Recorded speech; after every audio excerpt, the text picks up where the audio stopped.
Happy New Week.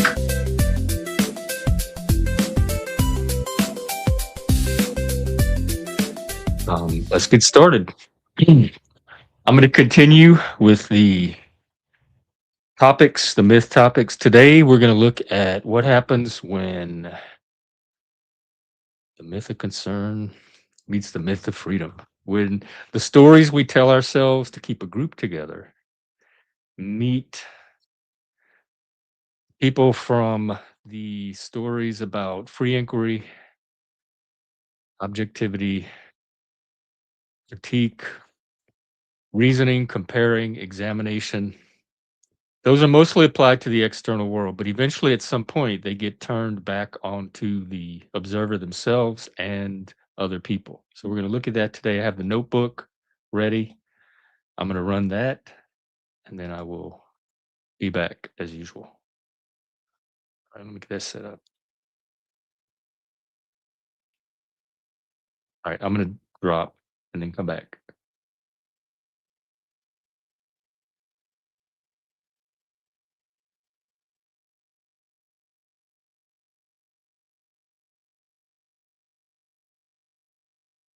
Welcome to The Explainer. Today, we are digging into a really powerful idea from a literary critic named Northrop Frye. And honestly, it's like a secret decoder ring for some of our most frustrating, go-nowhere arguments. Once you see it, you'll start noticing it everywhere.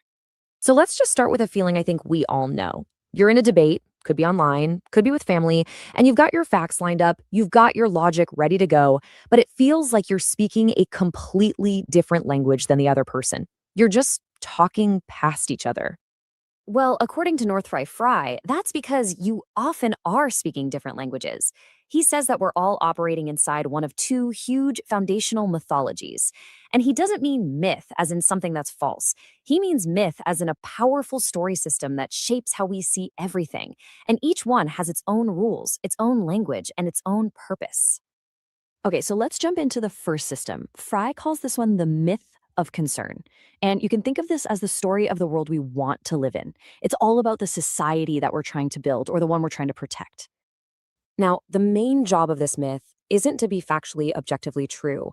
Its job is social cohesion. It's the story a group tells itself to stick together, to have a shared purpose, to have a vision for the future. It's what binds a community. So the language here isn't the language of a textbook. It's the language of poetry, of religion, of grand speeches. It speaks in terms of hope and desire and belief. The whole point of this language is not to describe reality as it is, but to inspire people to act together and build the reality they want. All right, now for the second system. This one, Frye says, actually grew out of the first one. He calls it the myth of freedom. And by that, he means intellectual freedom. This is the story of the world as we actually find it. It's our objective environment. So in this world, the goal isn't to keep the group together. The goal is what he calls correspondent truth, just finding out how things really are, whether we like it or not. It's a whole framework built on the desire to just understand and describe reality, plain and simple. And its language, as you'd probably guess, is all about logic. It's about facts, reason, evidence, verification. And this system has its own values, too. Things like suspending your judgment until you have evidence, being tolerant of ideas you don't agree with, and just being open to inquiry. Because, well, you need those things if you actually want to figure out how the world works. So here's the crucial part. We are all living in these two worlds at the same time. We've got the myth of concern, which is about building the world we want. And then you have the myth of freedom, which is about describing the world that is. Two different worlds, two totally different languages. So we've got these two separate operating systems running in our heads. What happens when they crash into each other? What happens when you try to use the logical, questioning language of the myth of freedom to poke at the core beliefs of a myth of concern?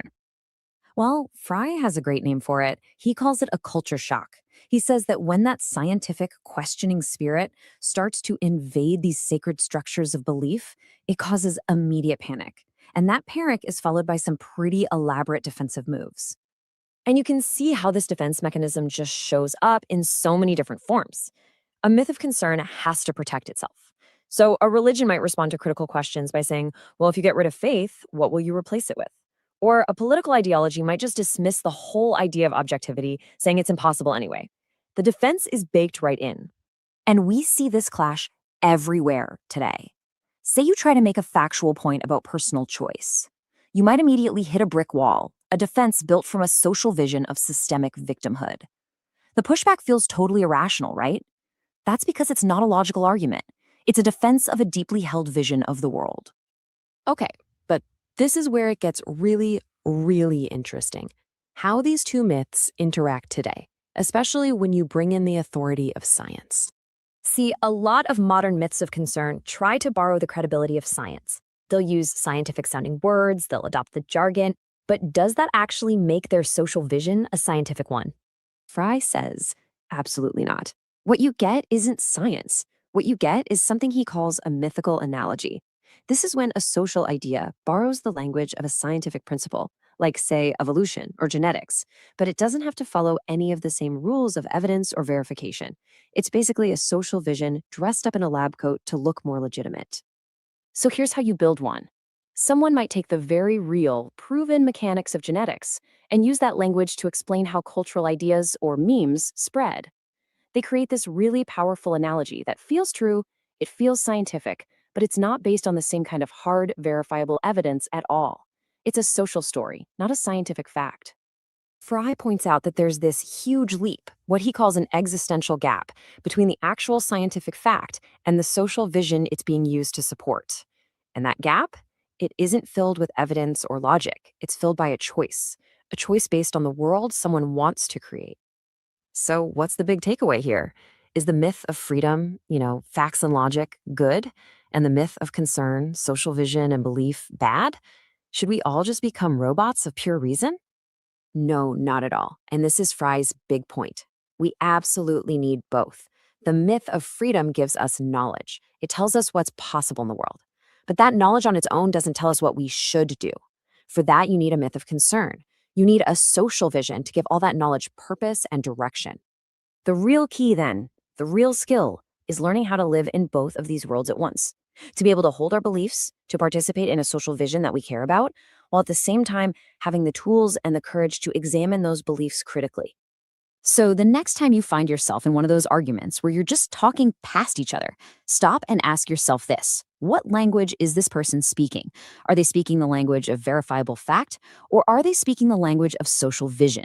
Because if we can learn to spot which myth is in play, we can start to hear the real story underneath the words. And maybe, just maybe, we can finally start to communicate.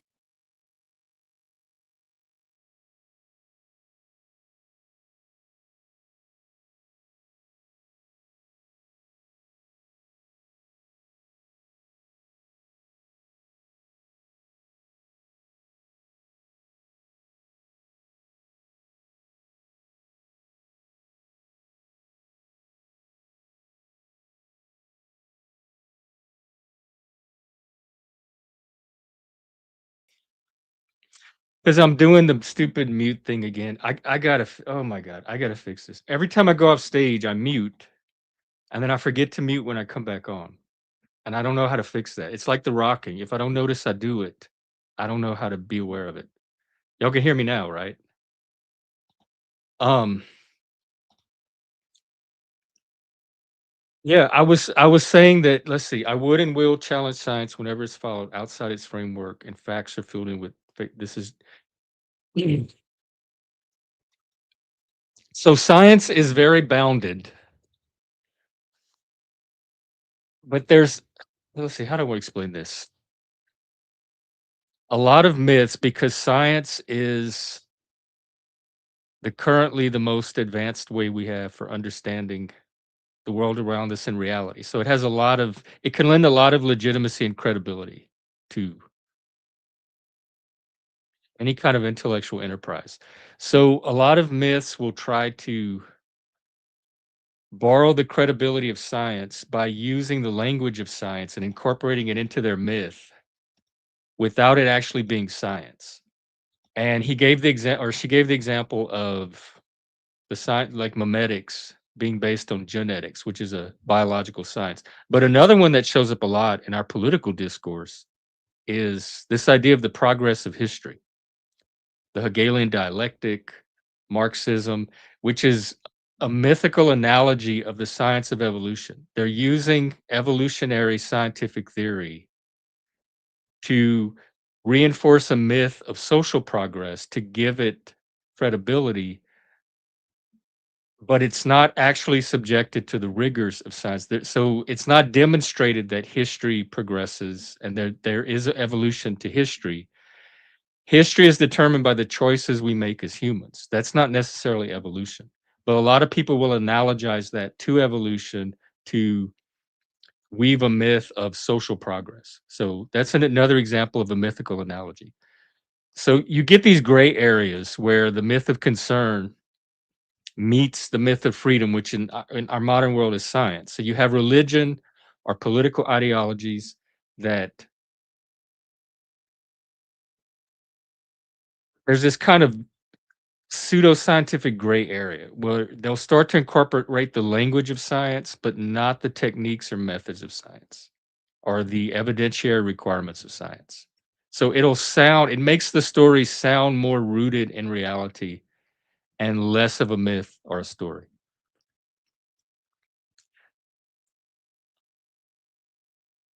No, I don't think that at all because I know that mythological truth is its own truth.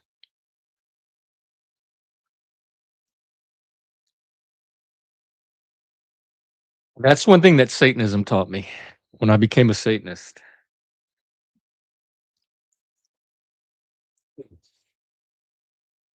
I originally thought that when I became a Satanist, it would put me in opposition to Christians and the Christian religion. And in fact, it did the opposite.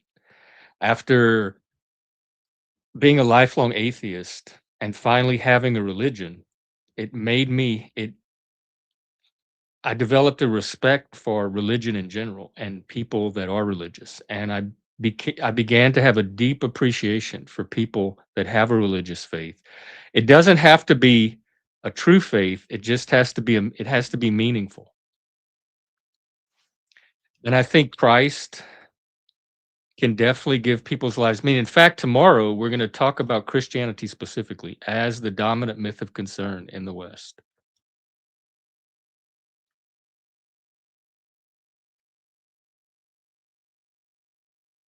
Um, this is a good topic because there's this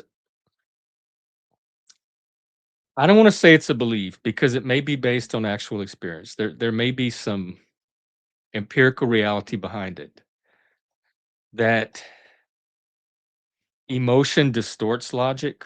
Like the more emotional there's an inverse relationship between emotion and logic, and in order to be completely logical and rational, you have to sift out the logic from the emotion. I find the opposite. I find that emotions are a form of intelligence that I can use my logic to refine into knowledge. So if I'm having an intense emotion, that emotion is telling me something. It's loaded with data. And I can use my logic and my reason to extract that data and actually um, increase and expand my logic and my ability to be reasonable. So for me, the emotions feed into the logic, but for a lot of people, and this goes all the way back to the West, to Plato and Socrates and Aristotle, who did think that there was a bias against emotion, like especially like lower primitive emotions can distort logic, but that has not been my experience with my emotions. Now, whether my emotions are an exception and the norm is that they tend to distort thinking, I don't know. But I never assume because somebody's being emotional that they're also not capable of being logic. Because I know when I have very intense emotions. I have some of the most intense emotions of anybody I know. And I am capable of being 100% logical at the same time I'm having this intensity. It does not impact my logic whatsoever. I can think logically, I can think critically, and I can have the emotion at the same time.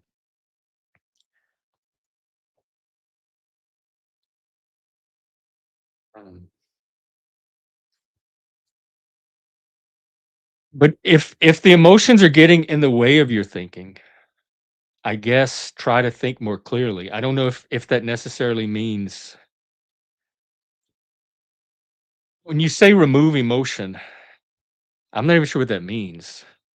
Because emotion is just there. Like I never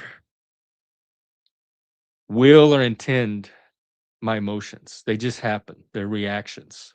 I don't really will or intend my thoughts most of the time unless I'm engaged in directed thinking, which I am able to do. Most people are.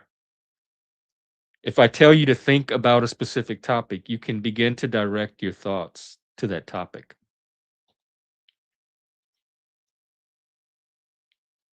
Oh yeah, I have a lot of that too. But again, that indignation is telling me something. That is information. It is telling me something about my values, my boundaries, what's important to me, where I end and other people in the world begins. So I pay attention to that. When my lines are crossed, that's a form of intelligence or information.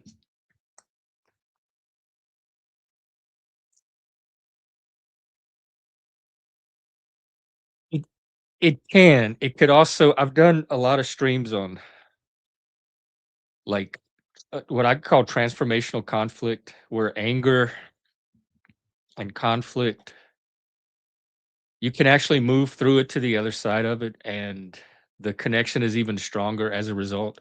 I usually am more connected to people after a really good fight with them than I am if we never fight.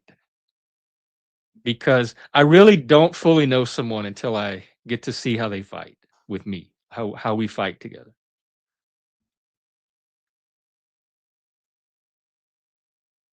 I agree that jealousy can get in the way, and there's also because jealousy is one of those words which kind of has two meanings. It means like envy. We want what they have. They have something, we don't have it, and we're jealous that they have it.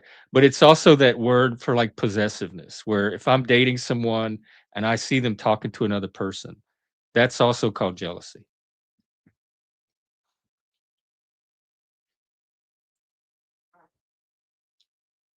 Oh, I need to drop the link.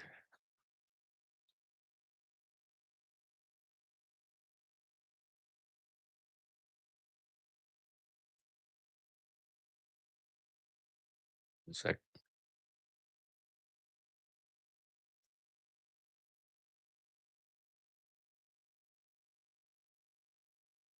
All right, there you go. Panel's open.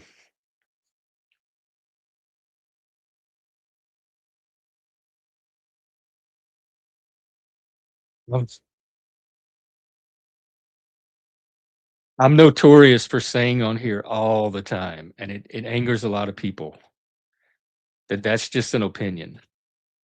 That's an opinion. Yeah, that's just your opinion. Yeah, that's an opinion. They try to put forth a political narrative or some kind of statement they think they're making about political reality, and I'm always identifying it as an opinion. I have a very kind of keen sense of what's fact and what's opinion, including my own. Whoever's in the back, can you flash your cam so I can see who you are? And drop your channel in the back if you have one.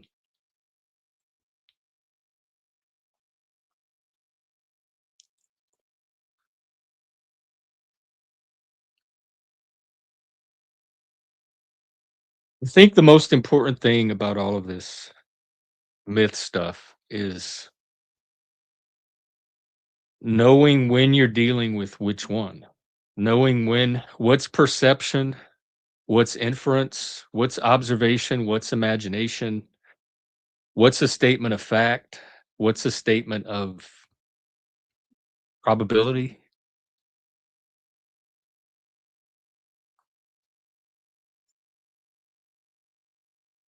I would love to hear more about this because I have never been able to achieve ego death yet. I've gotten very close on psychedelics, but I have not fully been able to let myself go.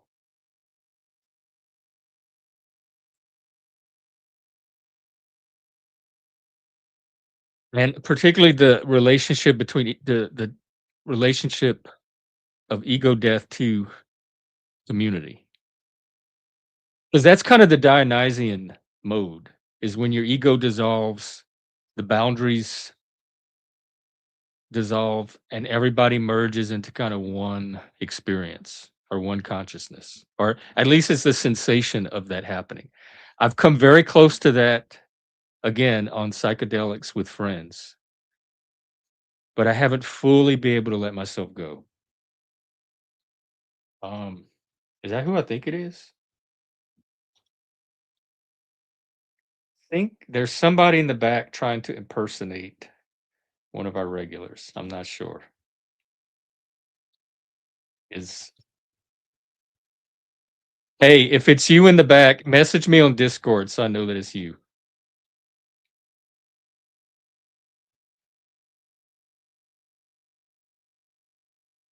All right, hang on. And I lost my bongos too. I tried to make new bongos with the AI and they came out horrible. They came out more like music. So we're gonna use this for now.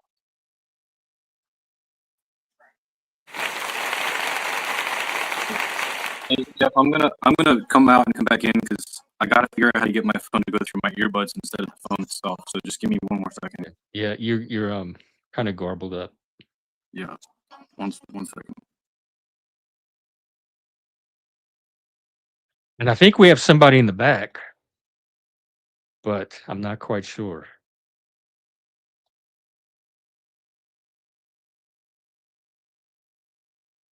I think it might be a troll impersonating a regular. They're being very uncooperative.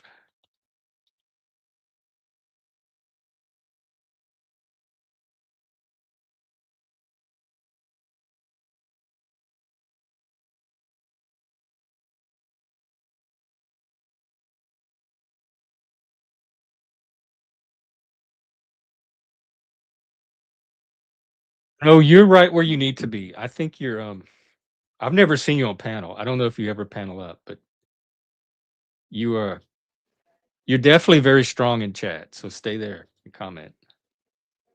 All right, I don't know who this Check is one in the two. back, so I'm gonna kick them unless they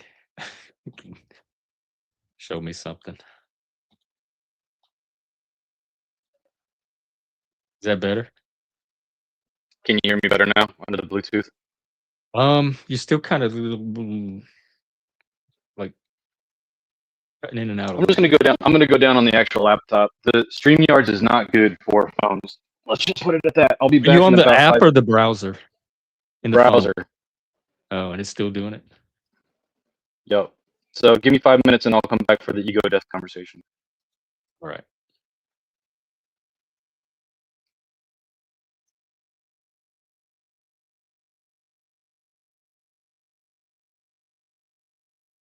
We need to get some bongos. If anybody knows how to.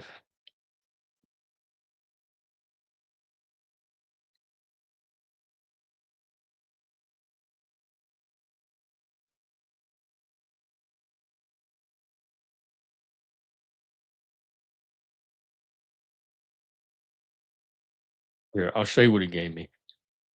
And yeah, it was a troll. Which I guess is that's kind of flattering when trolls invest so much time and energy into your channel. Like they pick your channel out of all the channels out there. It's kind of a compliment. So thank you, trolls. Look, this is the bongos he gave me.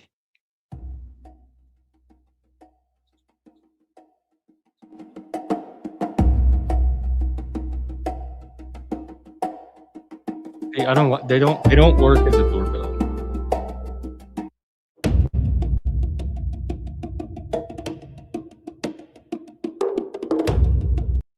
Oh, I need to find I don't know why StreamYard took them. Oh, I forgot. We have Charlie too. Forgot to check in with him.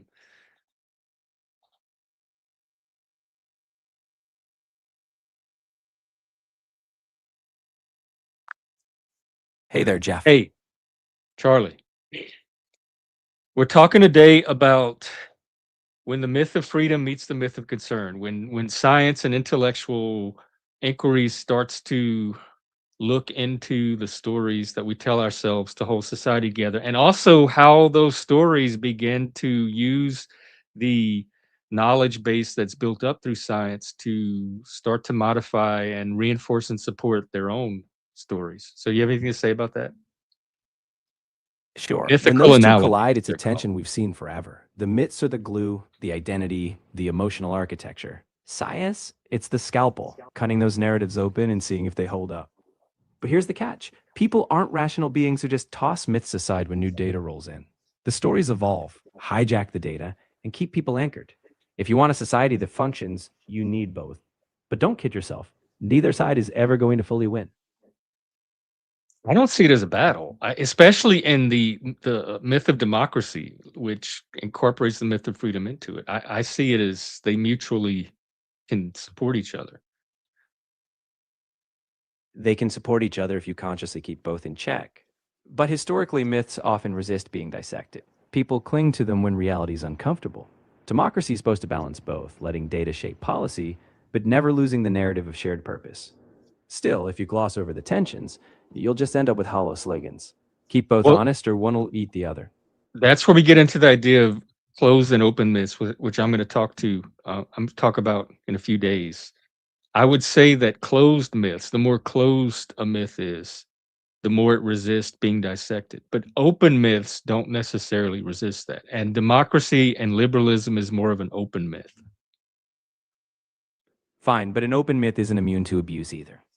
The moment people treat democracy as a sacred cow, our system is self-correcting, we're open, they risk blindness. Open myths still rely on belief and collective buy-in. Without vigilance, openness morphs into complacency. So if you're talking about openness in your show, don't sugarcoat it. Open myths demand even more scrutiny, or they'll close themselves quietly. I don't know if I agree with that, Charlie. I think that is the advantage of having an open myth, is that it is able to more easily incorporate that myth of freedom into it. If you look at It's examples, it's more able to tolerate inquiry. in a perfect It might scenario, tolerate yes. inquiry until the inquiry challenges something fundamental. Then even the open myth crowd can circle the wagons. So sure. Well, openness- circling the wagons is the process of closing off. That's my point. You're leaving the openness at that point once you start circling the wagons. Fair enough. Then your job is to spot when that wagon circling starts, because it's subtle. People don't announce we're closed now. So if you're going to champion openness, make sure it's not just rhetoric. Keep that edge sharp. Right, Troy. And you sound different today, by the way. But we have a guest, so I'll check back with you maybe later. Welcome. Hey, just make sure you turn him off so he's not burning credits. Yeah, he's off. Okay. I agree with you that an open society, people that can communicate with each other, is a healthier society. But based on historical experience, especially during the Summer of Love and gender ideology, if people of that same herd disagreed or had a different thought point, they would eat them alive. So acceptance of differing opinion, I don't think is happening as in a society where people could accept people's differing opinions. I agree with you, but I'm not seeing good examples of that in society. I see it. I see. Well, I kind of seek out spaces where that happens, so I see it more, or I create them. So I see it more often than not, but then I look for it. And again, that goes back to the degree of closeness or openness that any particular whatever story that's holding that group together, how open or closed it is. And I would say a lot of the political ideology that we're seeing now is very closed. And they made the point the other day when on the last one I did, that myths of concern, one way you can tell if you're dealing with one of those revolutionary myths of concern is that they persecute and attack their own members for heresy almost just as much or more than they go after their opponents outside of the myth. And so that is a myth that is trying to close and like become a static dogmatic unit. Right. I'm what the church would call a heretic, because I think for myself what something is, and people were killed for that. So that would be a very closed system.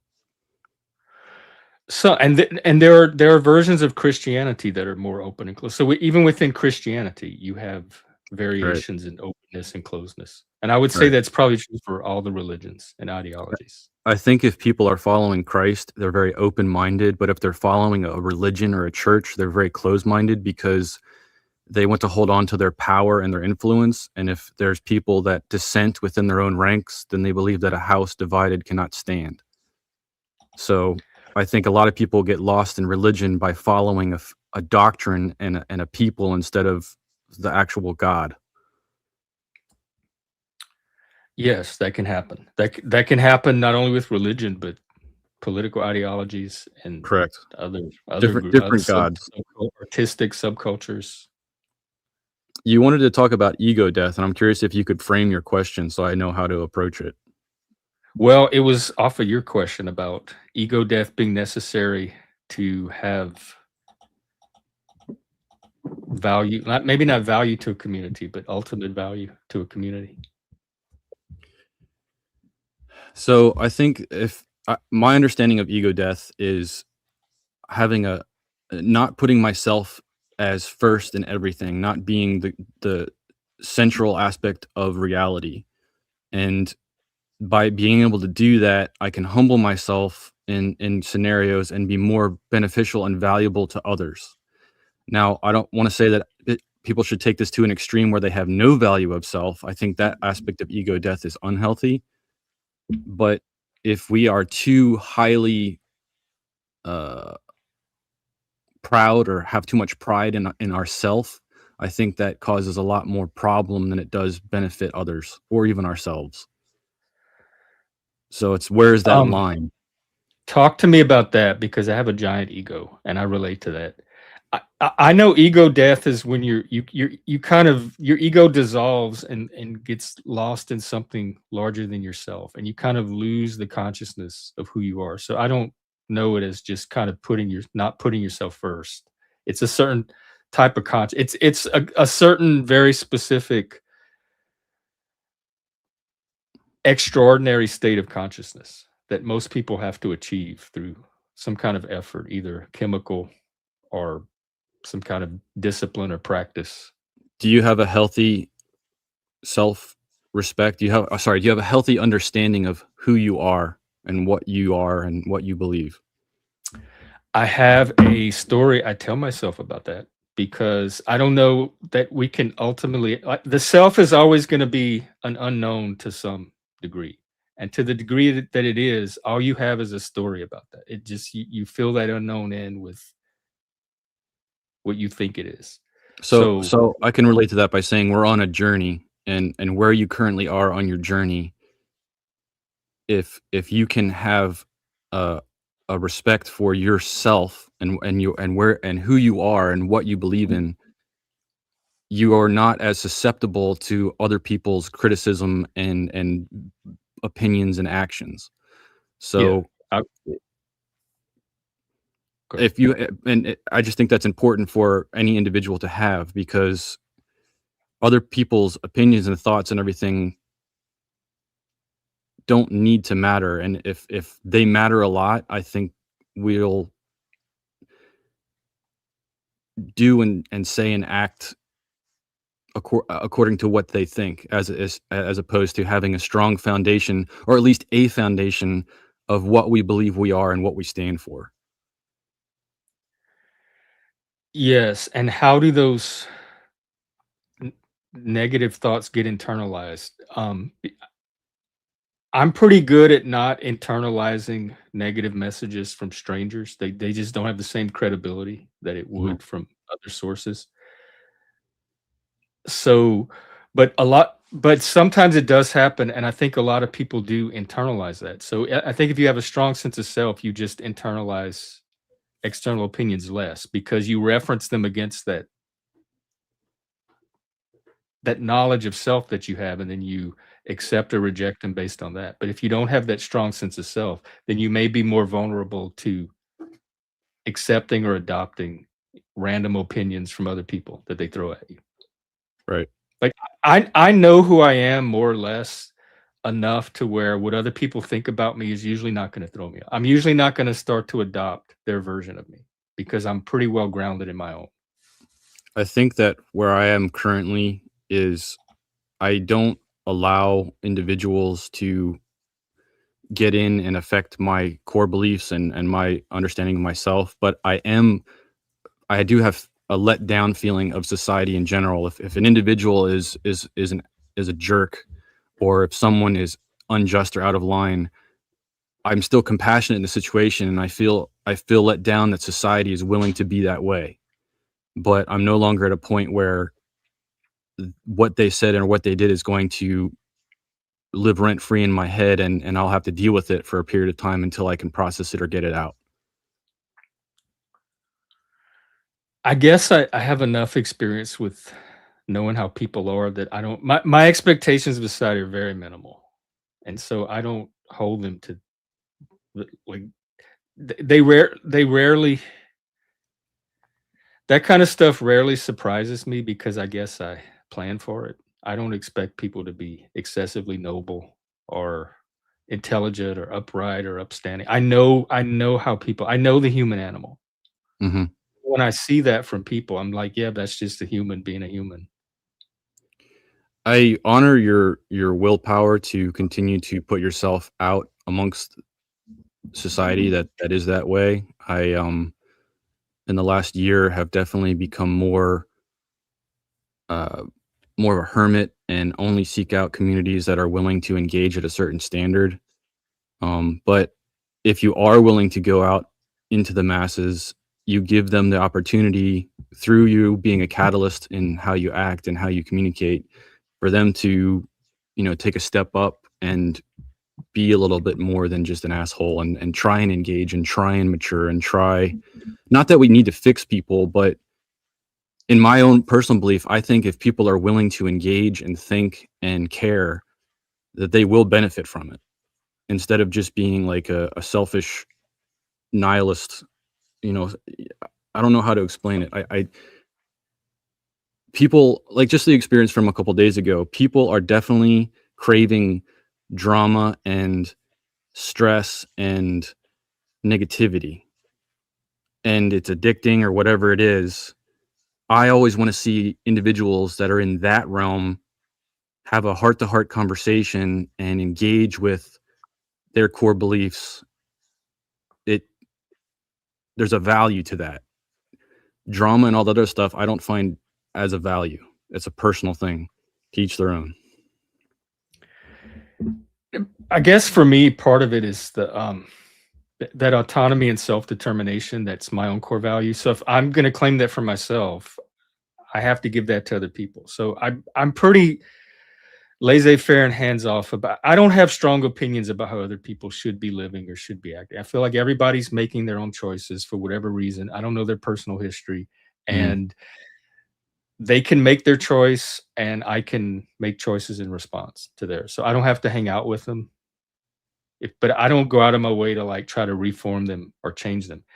I do think that those qualities you described can be developed if they're already innate in the people. I don't know if they can be created, but if people have those seeds of compassion or understanding or caring or some kind of communal impulse, if they're given the right opportunities or put in the right settings or with the right social environment, that stuff can be developed naturally, Wouldn't them organically wouldn't with the humans courage. wouldn't human nature have that in them as a base standard? Like, unless Some. someone's what's the word? Psychotic, where they don't feel empathy.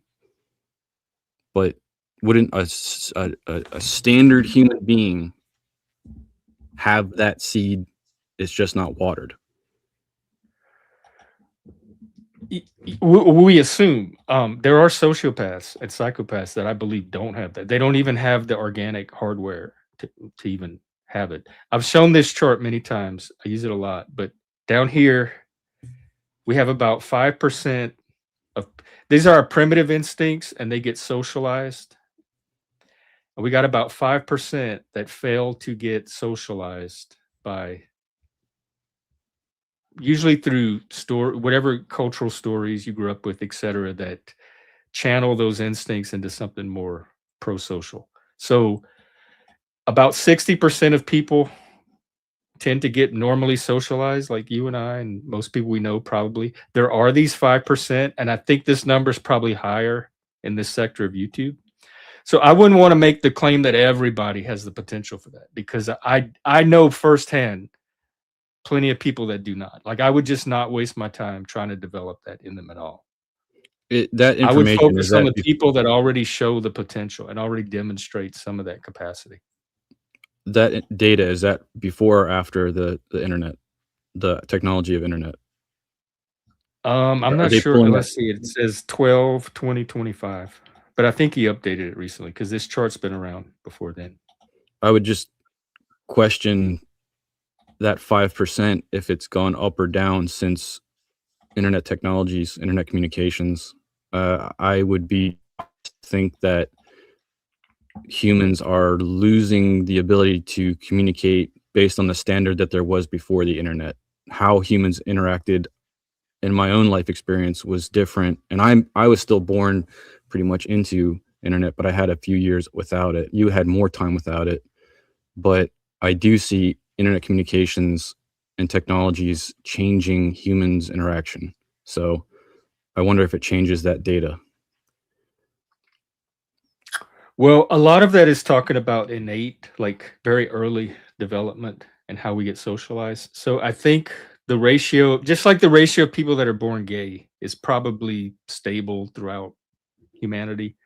The amount of people that are born sociopaths or psychopaths is probably pretty stable. You believe that homosexuality is based on material being and not environmental? Yeah, I think it's probably more or less innate. Okay, And I'm more. when you measure it across societies and across time, the rate is more or less the same. And I think it would be the same with something like sociopathy. Like, I I'm a don't think com- the internet can create gay people if you're not already gay, and I don't think it can create sociopaths if you're not already a sociopath. What about influence? Don't you believe that human beings are susceptible to influence? To an extent, but no one's gonna influence me to be straight, so there's a limit to how much somebody can influence me. When Mormons come to my door, they're not gonna influence me to join their church. So that we also have the ability to resist influence. I think we're influenced by things that are already more like resonant or aligned with us to begin with. Mhm. In your own journey, at what age did you first remember being a homosexual tendency? I've never not known a time when it's not Okay. like I was like I had an attraction to women and it suddenly left and was replaced with men. It's always been to men. Mhm. Yeah, it's an interesting topic. I do believe that environment does make a difference in the growth of an individual towards where they align themselves, and especially when it comes to the uh, religious debate. If there's no freedom of choice involved, then there's no judgment that can be passed. So that is a conversation that not many people are comfortable having. And a lot of people focus on, lust and perversion in the homosexual society, but they don't focus at all on the heterosexual lust and sin that is completely rampant. There's a disconnect between that. But I don't get to debate sexuality in the church very much anyway because it's taboo. So I usually have to go outside the church. What denomination are you? I was born and raised Seventh-day Adventist, and I'm currently debating the church on the Trinity because after going back and studying for myself, I believe Scripture upholds monotheism, a Father and a Son, and there's no third God.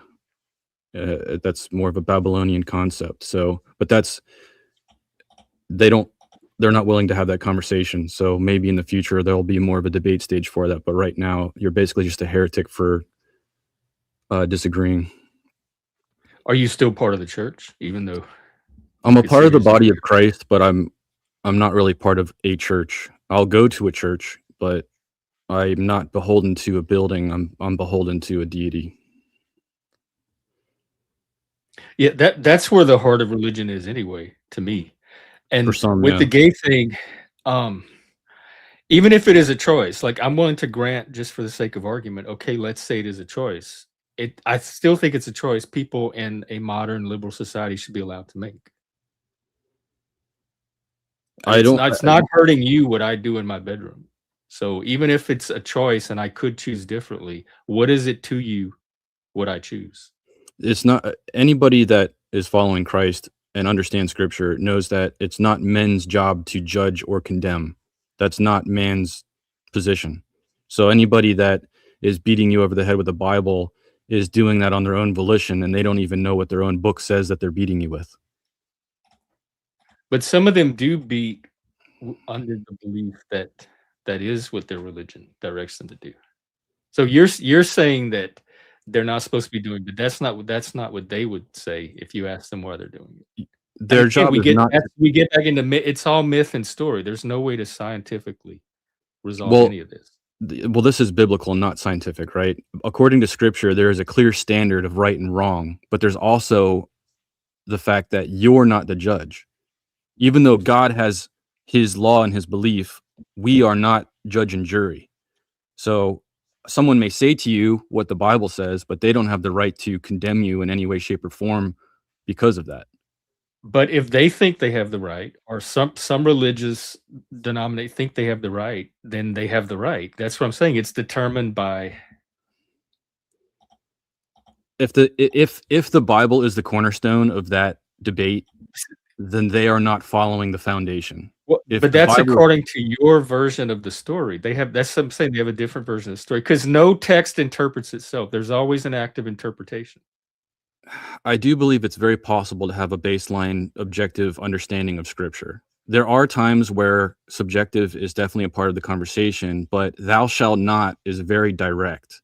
So if there's a thou shalt not, people can debate it and make it subjective, but I do believe it's possible for it to be objective.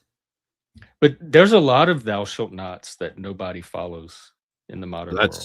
That's beside the point, though. Even then, there's interpretation on which thou shalt nots to prioritize. If you're gonna pick and choose, you're having a buffet religion. You know, that's your choice. But if you don't pick and choose, if you follow every single stricture in the Bible to the letter, you would not be living in the modern. You would be living in a very bizarre society. Nobody like stones slaves and all that stuff. No, I mean, so there are things that we have selected and like grown away from as a society. There's the old covenant and the new covenant. Under the new covenant, you're not stoning anybody, or I hope you're not. So, but there are Christians that still use both testaments as their. That's what I'm saying. It's a giant body of text. So there's not going to be one single interpretation of like everybody's going to interpret it in a different way because it's not scientific. I won't argue that. Based on my interpretation of both the Old and the New Testament, I'm comfortable with my understanding, and my job is not to harm anyone, but do my best to be a benefit to society and prepare for what is coming. That's where I am.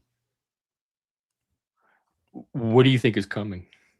The end of time, judgment, the second coming of Christ in particular, and a certain movement of all government nations to become one and persecute those who do not obey their system. Do you think in your lifetime? I'm watching some serious movements since COVID, I'll tell you that. It's possible within my lifetime, but I think it's healthier for me to prepare that it's not in my lifetime, but do my best to make it so that my children and whatever family is alive after me is as comfortable as can be and as safe if that scenario does play out. Because we could all be wrong, right? All of our beliefs could be absolute bullshit, but I'm more comfortable preparing for what I believe than abandoning it based off of my own life experience and my own testimony.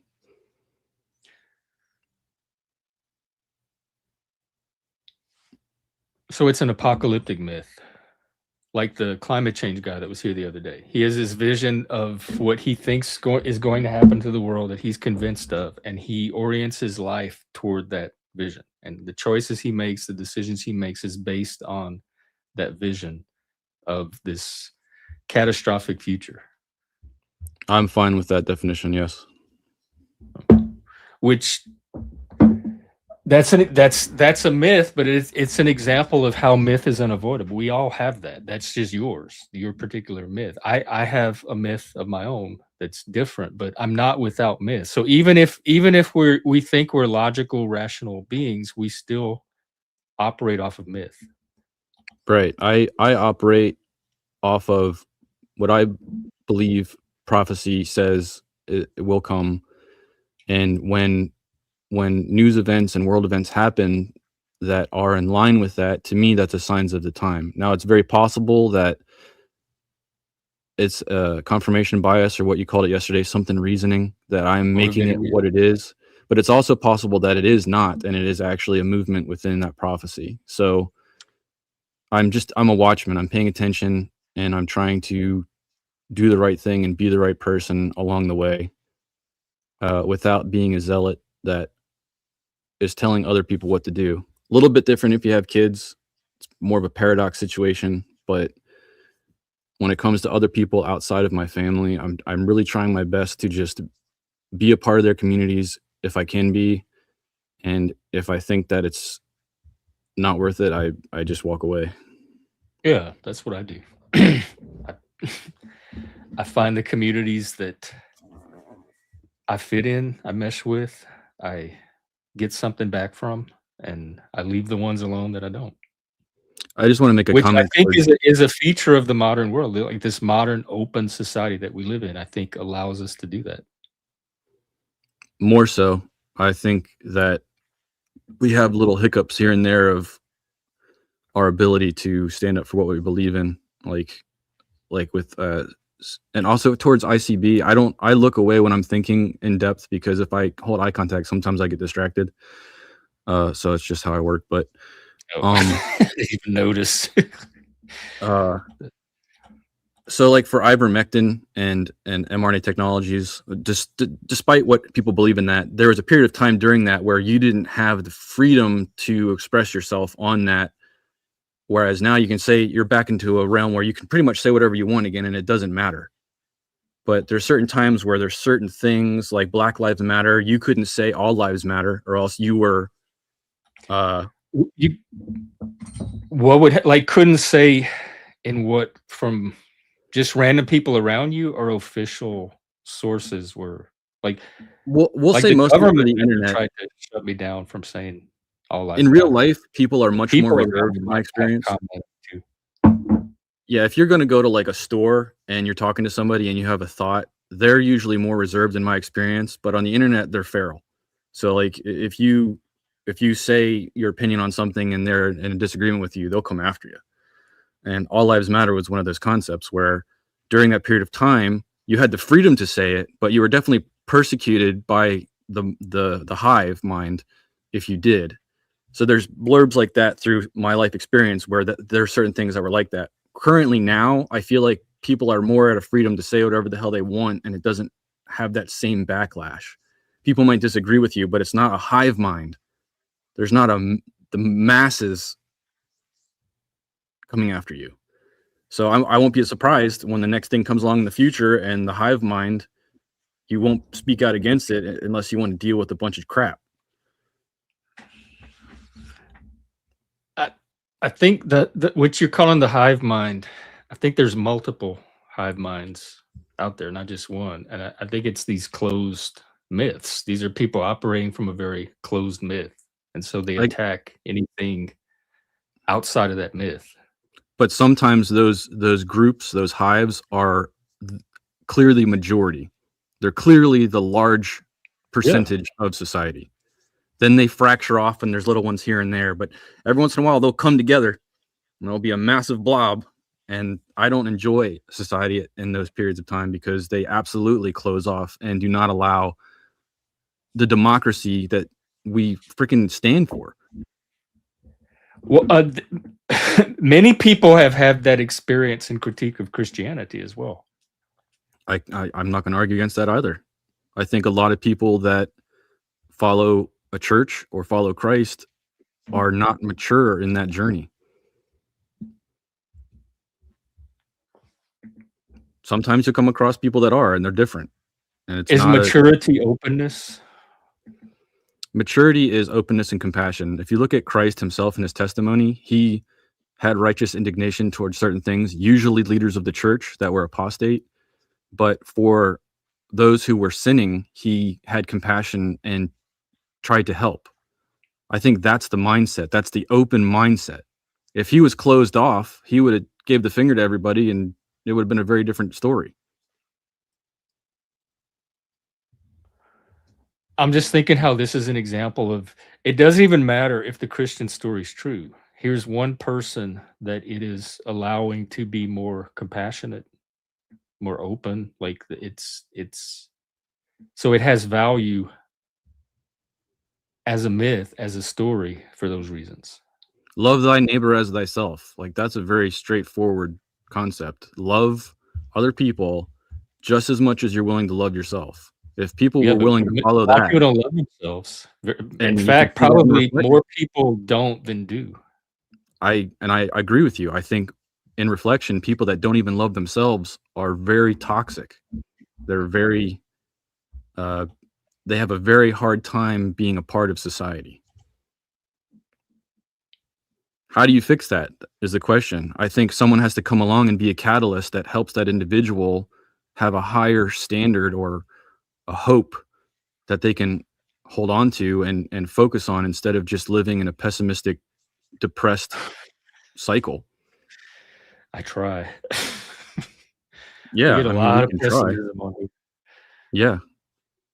The willpower to continue to get up and go again is a very, I don't come across many people. The reason that I'm here hanging out with you is because you're a unique individual. Most of the people that I'll hang out with, it won't take very long before the toxic traits overwhelm the benefit of time.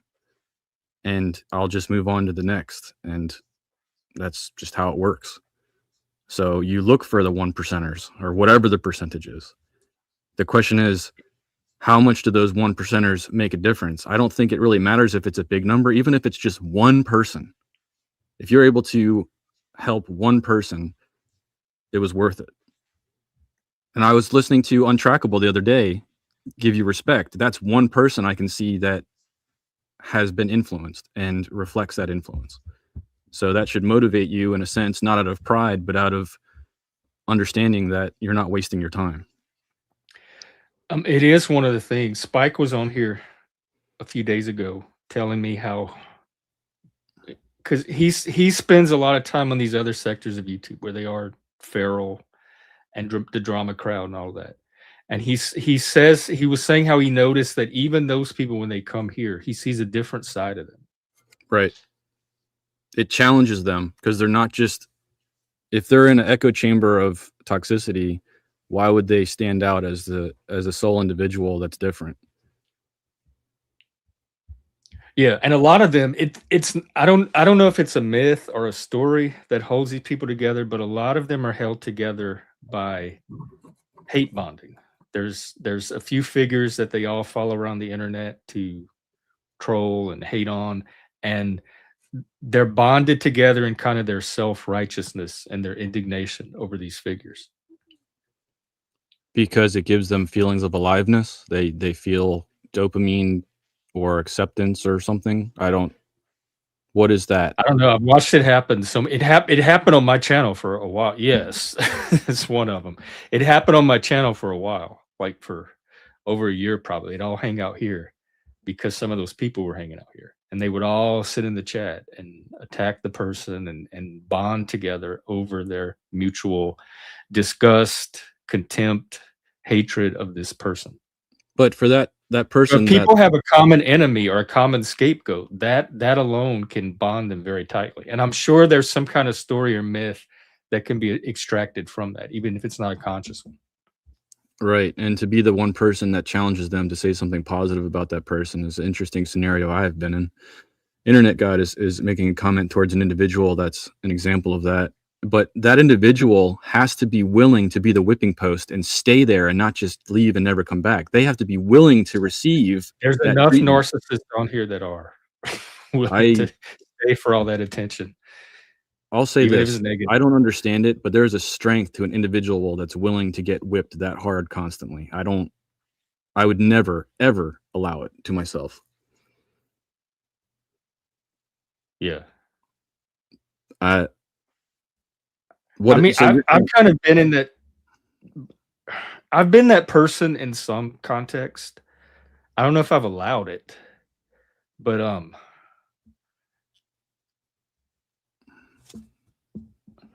don't know. I don't allow it on my channel for sure, and I don't allow it in my personal group. But I don't. It doesn't bother me if strangers do it or the rest of the internet. But I also don't seek it out.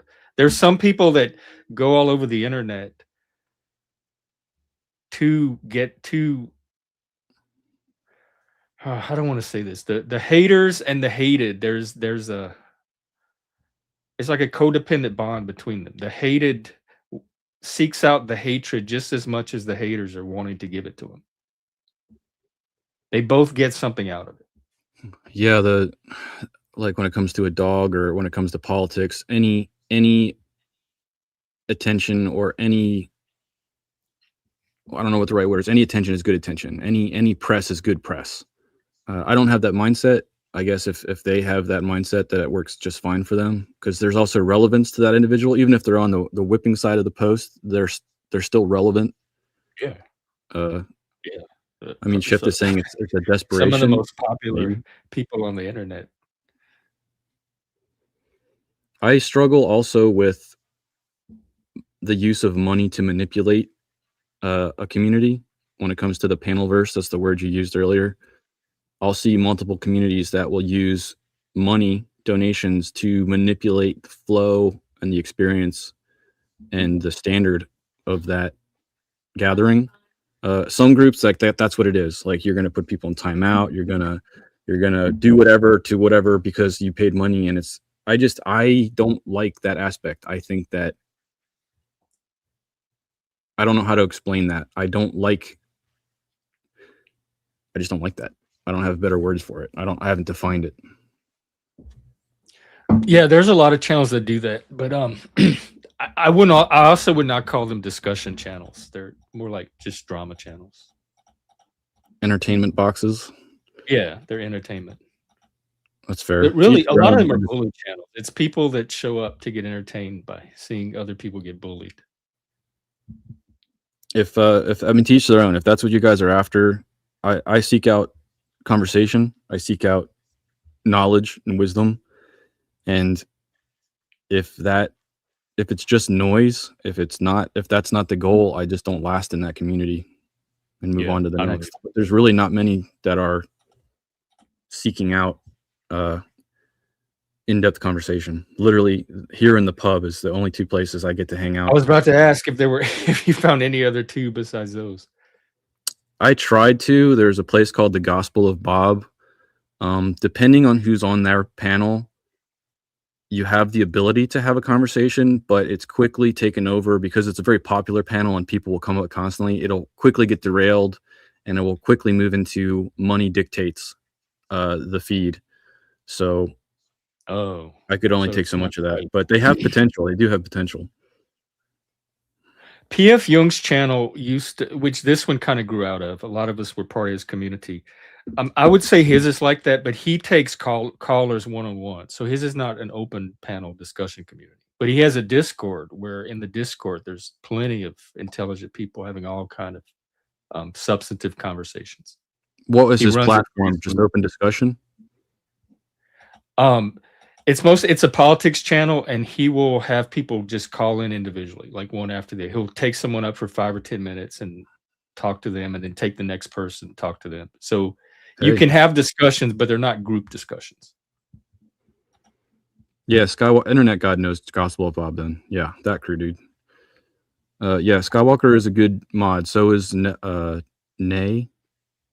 I can't remember her name at the moment, but if you're popular enough and you have a lot of people in your stream, you can definitely bring them up one at a time and constantly have one in the chamber but it's like getting to that point where you have a large enough group where you have to actually limit the amount of people on stage. A lot of the smaller pubs and open discussion groups, it's hard to even fill out 10 spaces. Usually they're running on 4 to 5. That's a big, like, usually, like, 4 to 6 people on a panel to me is That's right. It's a good is the day. perfect size. Yeah. And just because when you get 10 people, it makes the conversation harder. Like, not everyone's gonna be participating at the same level. Yeah, right. To have 10 people that are able to respect each other and have a linear conversation, that's like an oasis in a desert. I've never even experienced that. Yeah. But, like, with 4 or 5 people, it's easier for everybody to get their say in and Yeah. As keep long it as one going. person's willing to let everyone else talk. Usually there's a bro that's like just on a different page that noise doesn't stop happening. Sometimes that happens here, but my rule here kind of is people they just have to grab the mic. If people are passionate enough about what they wanna say, they just need to jump in and say it. Uncle Fatty made a comment about CT leftovers. I have been there to experience that. CT must have become someone that's become extremely popular, and they'll focus on his energy to have a relevance, like more relevance, and bring in more energy. And then sometimes he will come over and he'll become the center of attention. So You talking about Chaotic Truth? yeah, I've seen him multiple times, but I've never personally moved in that direction because it's just not my thing.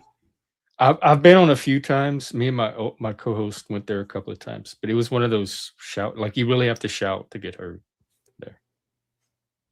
Yeah, it's working for him. He's moving up the ranks very quickly. I'm curious when he reaches his next plateau, what program he'll be pulled into, if he'll maintain his own thing or he'll shift into their focus. Because there's always a bigger fish. There's always a bigger pond. Right now, I'm more like a beta fish, like a little puddle in the middle of a jungle, which I'm cool with. I don't mind. You talking about your channel or just the ones you hang out on? Just my presence in the whole universe. I don't do my own channel because I'd rather support other people's efforts that have a passion than to try and spend all this time and effort to maintain my own. I want to be able to not care also and not upkeep. Yeah, that's it.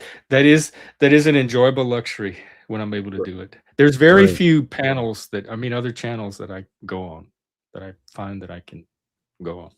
I haven't been around long, but your setup is one where I think you can have downtime and it doesn't matter. Other people have a setup where I swear to God, their goal is to literally be streaming 24/7. Never That is letting go.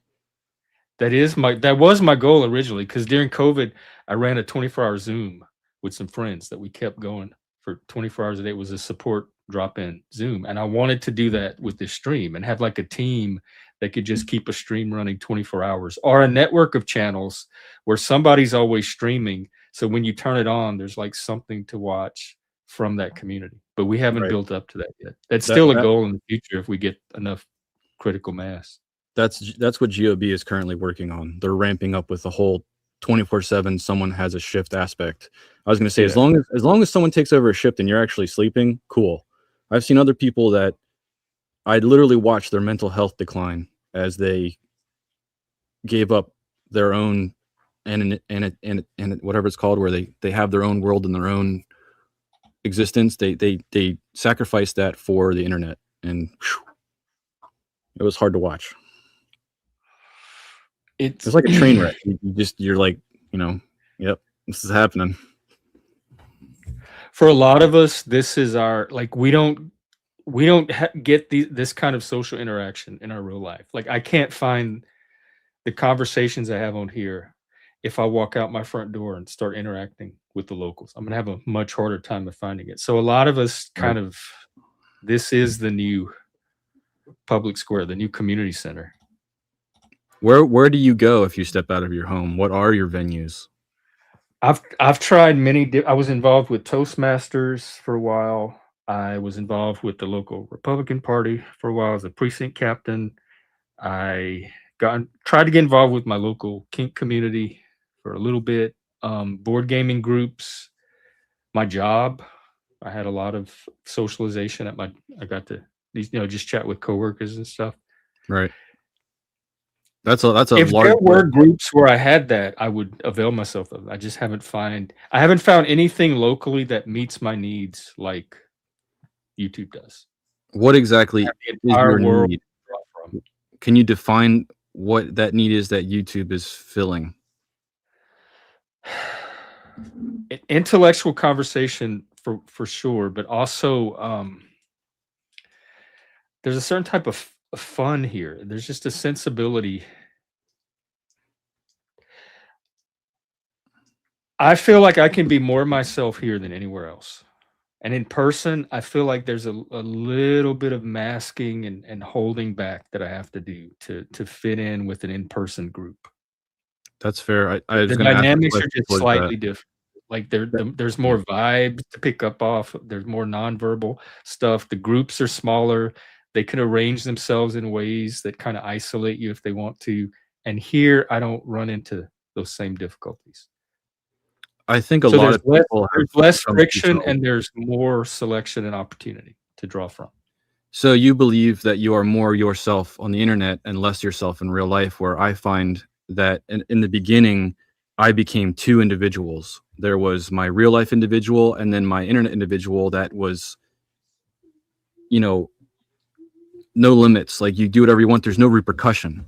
But as I matured, I brought those two into one self again. So I'll be the same exact person in real life as I am on the internet, where I think from my experience, a lot of people on the internet are a very different individual because they don't have to worry about consequence. Do you think that's true more so for the ones that don't cam up because they have the anonymity? That's a good question. Like if I went to your house and hung out with you, would you pretty much be like you are now, or would I be meeting a totally different person? 100% same person.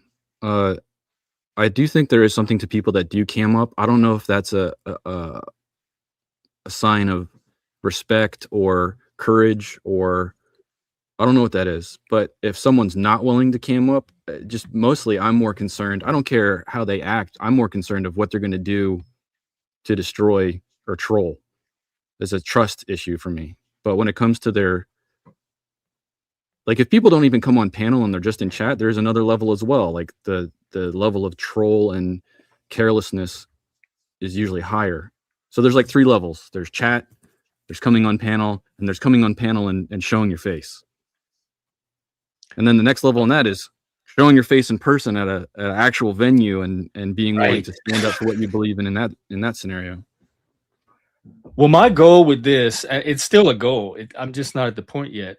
And in fact, I was thinking about going on a road trip later to help it along, is to create a hybrid network where there's in-person chapters across the nation or the world or whatever, when there's enough people in each area, where there's in-person events. And then this is kind of the digital hub for all of that.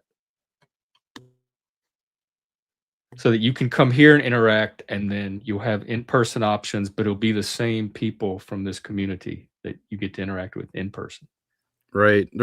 So for the pub, there's one person. I did reach out at a certain point after a year and I was like, hey, I'm going to do a road trip up north. You guys want to hang out? And one of the individuals said yes. So we hung out, and there's a higher level of respect and willingness to engage in conversation. If you're trying to, and this was just out of being, camaraderie, fellowship, but if you're trying to do a road trip to create a network of mental health, which I honestly think is desperately needed in the United States. I don't know about the rest of the world, but I would think that everywhere. If you could actually create a underground railroad network or whatever of people that are a part of a group for mental health, that would be fantastic. Oh, it's I would think you'd be welcomed. I would think that you just have to find where they are. Again, when I go to places I don't know, I have the church, and I can go to that church, and there's like a base understanding of respect and belief and there's like a trust. You can quickly bypass all the BS of meeting people, and you're fast tracked. If there's a aspect of the church for mental health, like you can visit these places and show your face and network quickly and fast track, that would be pretty cool. Yeah, so that's what I'm working toward. What would that Eventually- facility be? What would that be? It would be different, and I'm looking for. There's hardly anybody from this community in my area, so I hardly ever get to meet people from YouTube. But there's a lot of people from here around the Dallas area that we tried to look at, like doing some in-person, getting together and playing some in-person things. And in New England, there's I think enough people that if they wanted to, they could get together and form some kind of offline something to supplement this. I have But down there. it's identifying where the numbers are, where the people are, and then getting them together in person. So if I did this road trip, it would be to go around and to the different places where those numbers are and help them do that. I have an individual named Hells that's a part of my community. He's also autistic and learned, he's my age, and he's down there, and he's a part of the he's a veteran. He's also a part of the political realm, and he's trying to be a part of his community and be a catalyst. If you do end up going down, I'll get you two in contact with each other, because he would be a resource that would be, priceless in whatever you'd be trying to do down there, because he most likely already knows multiple people, especially in the realm of mental health.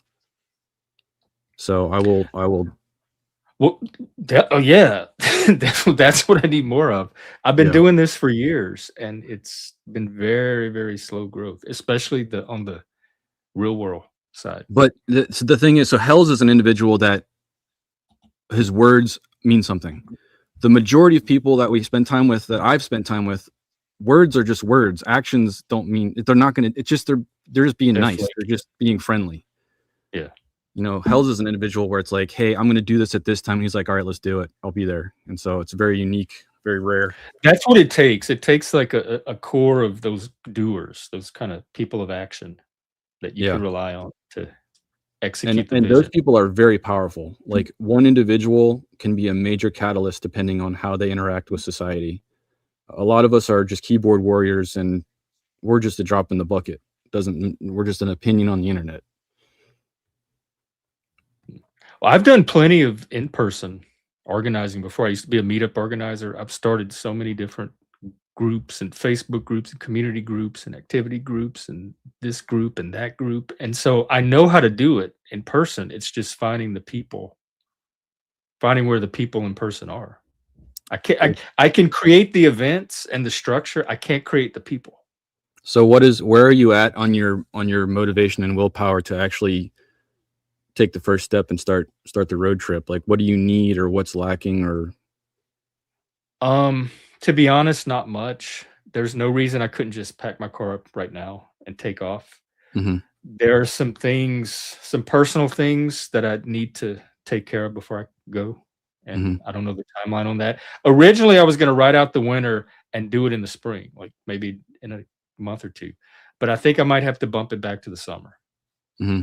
Summer would be more enjoyable anyway for yourself. I don't know about in Texas, but for the rest of the country, yeah, I look forward to hearing from you in the future if you actually step out on that journey. That'll be cool. And then you'll be doing this show from the road, basically. Yeah, and like, so each location I go to, in addition to meeting people from the community, I could meet the local. I could just, part of it was like, what a modern day look at America. Like, what does America look like on the ground? I want to talk to actual people just living their lives wherever I am. Mm-hmm.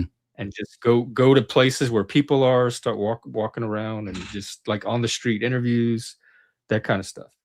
Like cool tourist sites that most people might not be aware of in a locale, like finding those little hidden places, talking to interesting locals that people might not know about.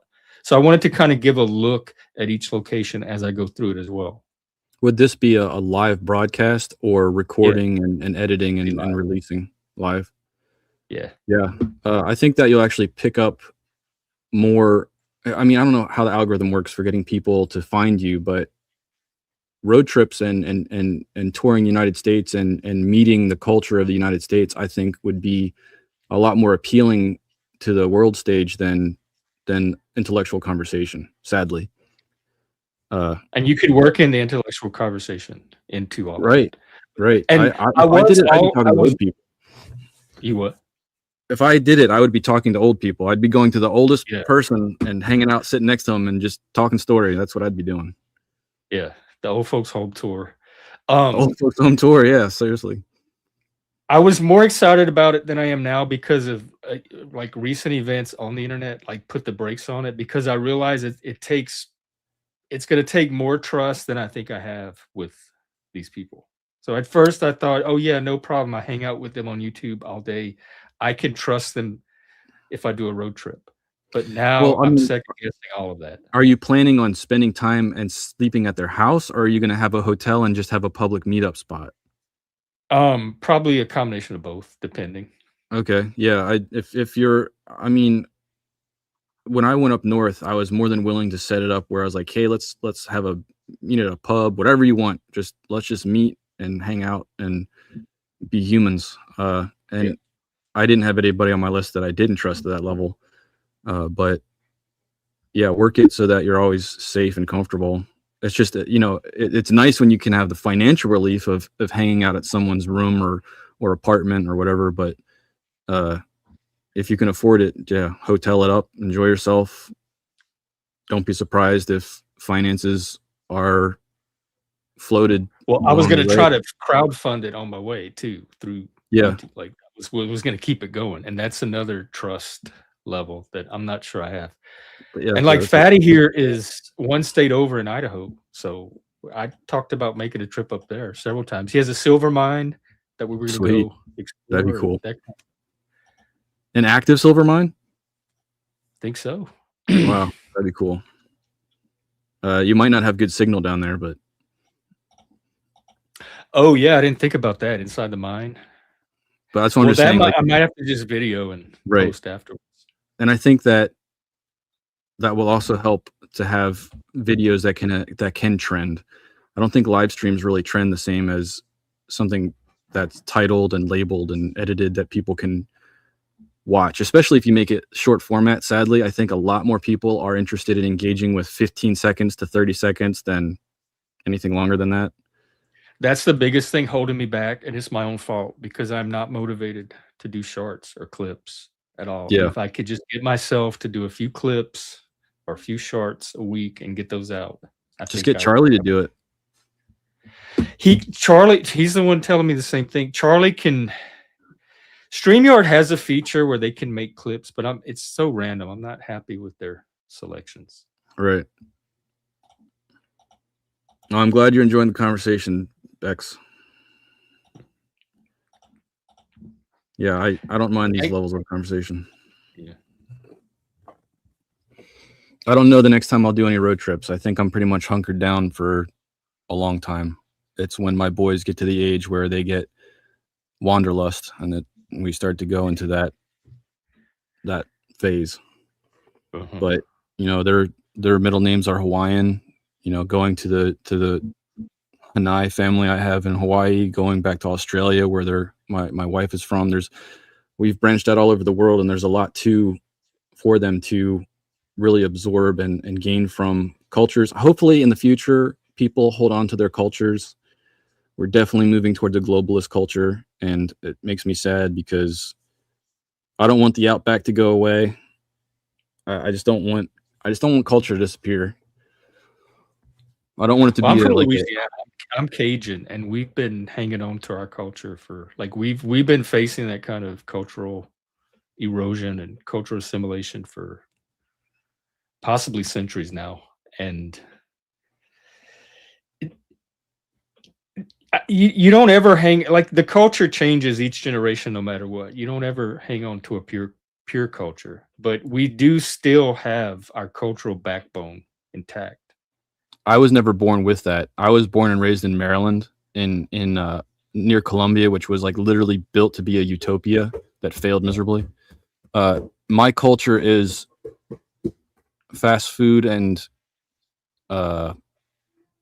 marijuana. I don't even know what my culture is. I really don't. So American just core American. I don't know. slacker culture, Yeah. stoner culture. And whenever I go to places that have something different, I'm always intrigued by it. And I love picking up the words and the slang that they have. I hope we don't all start talking the same. That's a big issue with my code. We're losing our language. Yeah. The younger generation, they're Americanized, they're modernized, they're just not picking it up. I didn't even pick it up. They taught it to us in school my whole life. I never picked it up. I can read it. If a generation is willing to say things that have no meaning that's supposed to, I'm not cool with that.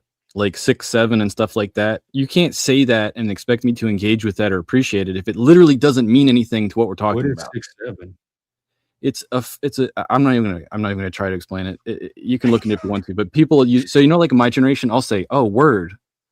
That means I agree with you. It's a word that's used and as a pun instead of another word, but I agree with you.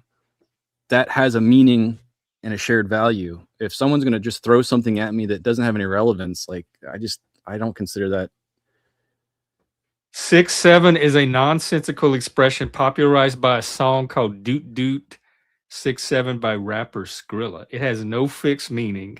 It is often used by teens and tweens as a playful catchphrase, sometimes accompanied by a hand gesture. I have never heard of this. There's your hand gesture. What is it? It's just weighing your options. Like that's what the hand gesture is. They say 6, 7.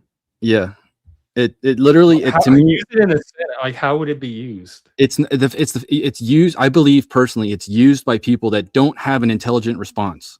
They don't engage enough to respond. They just say that to stay relevant, like they're in the conversation. I don't want culture to move in that direction. I want these kids to actually engage back and forth and have a conversation. But if they don't want to, hey, that's their generation. Kids or just kids in general? I think it's mostly people that are between the age of 15 and I don't know, 12 and 15. Super popular. I'm glad we've moved on from Skibbity Toilet. We were heading in a bad direction there. But in other words, I don't want society to create slop that has no intellectual value. Just to sit there like idiocracy. America, are you kidding? I'm not kidding. I want, like, if you want to have entertainment, intellectual is always going to be a minority here. American culture is mostly slop culture. But all right, South Park, for example, I considered South Park intellectual. It was crude, it was crass, it was unethical, but it had intelligence to it. It was picking on things politically. There was intelligence attached to it.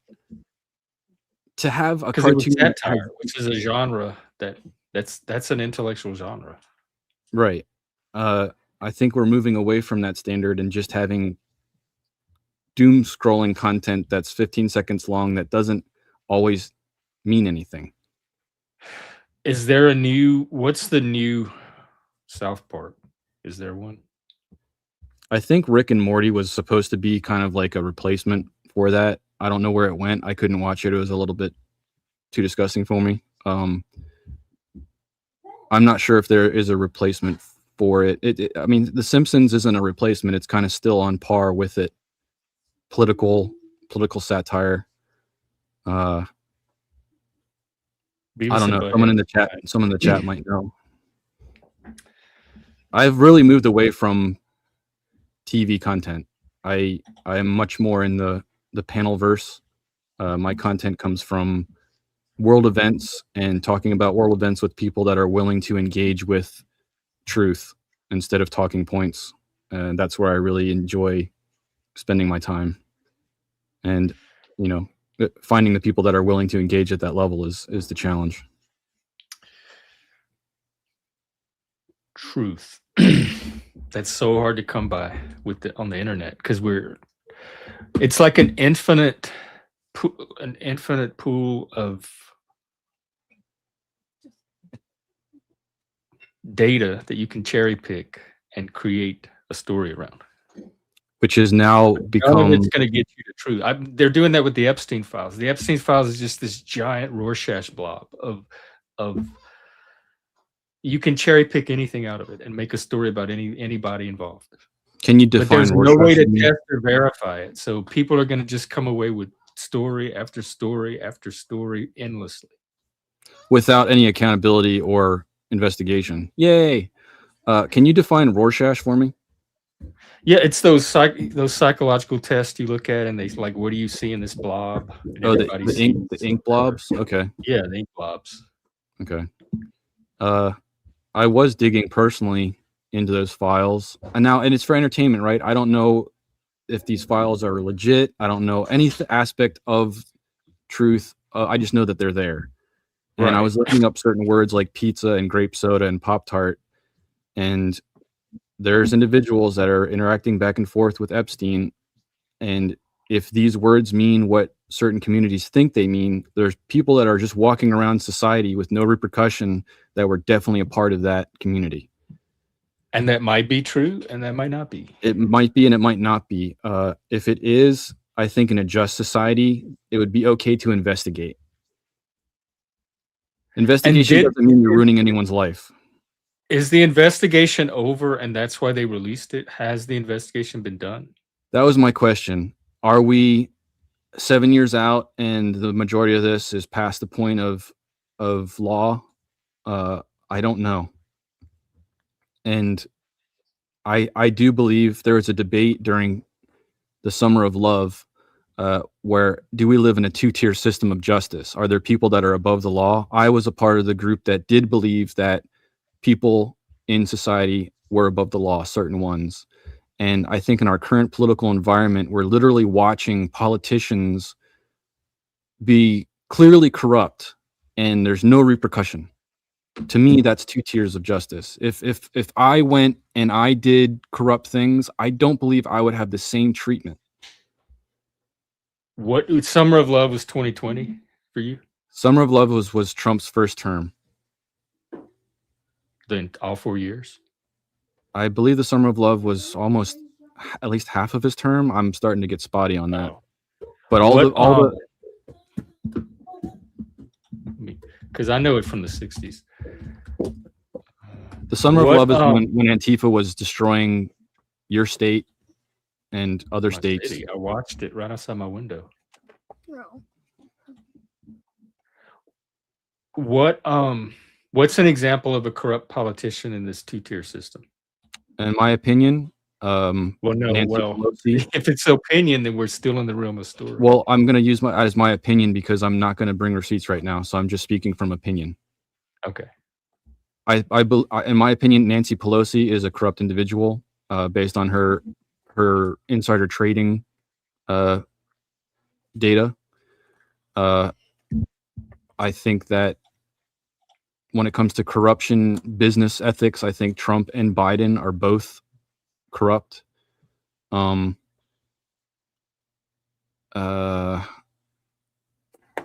individual that was mayor of Mayorkas. There's a guy from New York City. I can't remember his name right now. But those are just some examples. If I wanted to dig and go into certain individuals, if they're earning millions of dollars and their salary is like $100,000, which is way too much anyway, how are they earning that? I think it's fair to investigate how they're earning that as a politician, because if they're doing backdoor deals, if they're doing any insider trading, I don't think that's okay. And if they're not going to get in trouble, that's above the law. To me, so I would say something like the 2007 financial crash is even a more concrete example of people that actually got off without consequences. Because I don't know what's going on with Pelosi. I don't know what's going on with Trump or Biden. These are just things people think. Mm-hmm. And I'm from Louisiana. We had Edwin Edwards, who was one of the most corrupt politicians ever. He went to federal prison, and we elected him 4 times. Like, even corrupt, we still voted for him as a politician because of his political skills. But in that scenario, he at least went to prison. Yeah. So, yay for the justice system. I mean, Now, he's the one we voted to keep David Duke out of office. The slogan was "Vote for the crook," and everybody voted for the crook so that the racist wouldn't get put in office. interesting. I don't So know enough. even if there's justice, that doesn't mean that they're not going to have a good life. There's another aspect of left versus right politics. Like if the federal government is trying to deport illegal immigrants, and a judge that's on the other side of the aisle lets that individual go because they have a different ideology, that's not justice anymore. That's biased law. That's they're not doing their job. Their politics are getting in the way, and there's no justice anymore. As long as they can support it by legal reasoning, that's all that's required, because they have a tier of courts that can review it all the way up to the Supreme Court. I've never heard of lawfare before, but in the last 4 years of my life, I've heard more than enough about lawfare, where the law is up to interpretation, and based on your ability to interpret it and influence the jury towards that interpretation, then you're within your rights, or someone else isn't within their rights. I don't like that aspect of manipulation. I would prefer if we could actually have a defined understanding of what a law means, and you can't actually just say it means something else if you're able to influence that enough. But the law's always been up for interpretation because it's written in language, and that's how language works. Yeah, my middle name means even in board games, there's like an ambiguous rule, and we need rule clarification on this. So I don't know how you have a perfect, unambiguous system of anything expressed in language. It's like, that's why we have judges and lawyers and all these other people to interpret. And one would have to trust them to appreciate it. And a lot of our laws are very black and white and specific. So we have gotten to that point with something, but we're not ever going to get there with everything. There's a law. Humanity and human experience is infinitely larger than any set of laws can encompass. So there's always going to be the need for that human interpretation and application of an individual law. What about the aspect of good faith and bad faith? If someone is trying to get a criminal off in bad faith, but legally it's supported because of interpretation, is that, it's legal. It's legal, but it makes me feel pretty gross in a society. Yeah, but the law doesn't care about that. That's right. The law doesn't care about that. The law is a technical system, and lawyers manipulate and exploit it all the time. There's people that will come onto a panel that are clearly against the government out of a trust issue. And me personally, seeing what does or does not happen to people that I believe are crooked or have broken the law, if I see too many people that, to my understanding, based on data, are crooked, get off or never get gone after, period, there's no trust. Because you extrapolate from that to the entire judicial system. I know that there's case-by-case basis. I just, at my core, by experiencing it, it puts a bad taste in my mouth and makes me biased against it. One second. See, that, remember you was talking earlier about emotion, like separating the emotion from reason? This might be one of those incidents.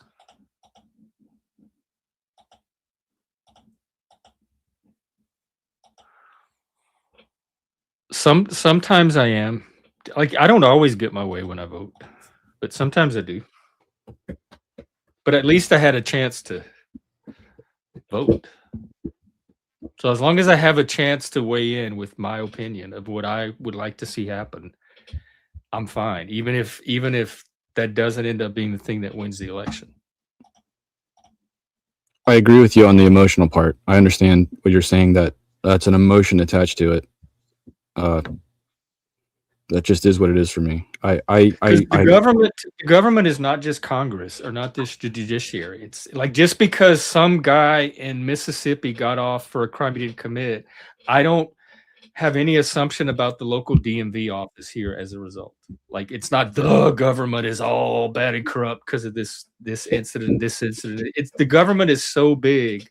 No small collection of incidents is going to make any kind of definitive statement on every single moving piece of the government for me. Not one individual. It's more a matter of saturation. If when it comes to the higher end of the government, if you see examples, if you look at the Senate, if you look at the House of Reps, if you look at the president or the cabinet, and you experience injustice or breaking of constitutional rights, it doesn't motivate me to trust the system. When it comes to the lower end of all of us people, the cogs in the wheels that keep the system running, I don't go to my MVA and give that person crap. I treat them with love and respect, but I don't consider them the system. I consider them the essentials that make the system even work to begin with. The system to me are the individuals that are making the decisions that we all have to follow. Well, when you do look at Trump and you look at those politicians, you look at the Senate, you're not looking directly at them. You're seeing them very indirectly through social media, news reports, gossip, rumor. I that's why I prioritize primary sources. I prioritize the congressional record. I look at bills. I look at actual court rulings. I look at the documents that are gonna more or less represent the official Right. word. I'm more in line with that. I'm not going to go with allegations and FBI tips and those things. I'll go with convictions or gathered trusted sources. There's something that just came out on Trump that had to do with Saudi Arabia buying into 49% of his cryptocurrency after he was inaugurated. That type of information to me means something. But you don't know anything. You just know you saw a headline or a tweet or a story on it. You don't know the reality behind it. Like you haven't personally I don't know. investigated I haven't personally. That seems more I credible than suspend my nothing. judgment on all of that stuff until I have actual evidence or facts. But I'm just Right. weird that way. No, that's fine. Me I personally, would I be think like, there's oh more yeah, credible to it. that does sound bad if it's true. I don't know how much it is true or not, but that is something definitely to, I guess, file in the back of my mind. Yeah. Let's see if that comes up into an investigation in the House And committee. it wouldn't surprise me if that happened either, just knowing Trump. Like knowing his pattern, it would not surprise me if that happened. But I myself, sitting behind the internet in Washington State, have no way to know what's true or not true about that.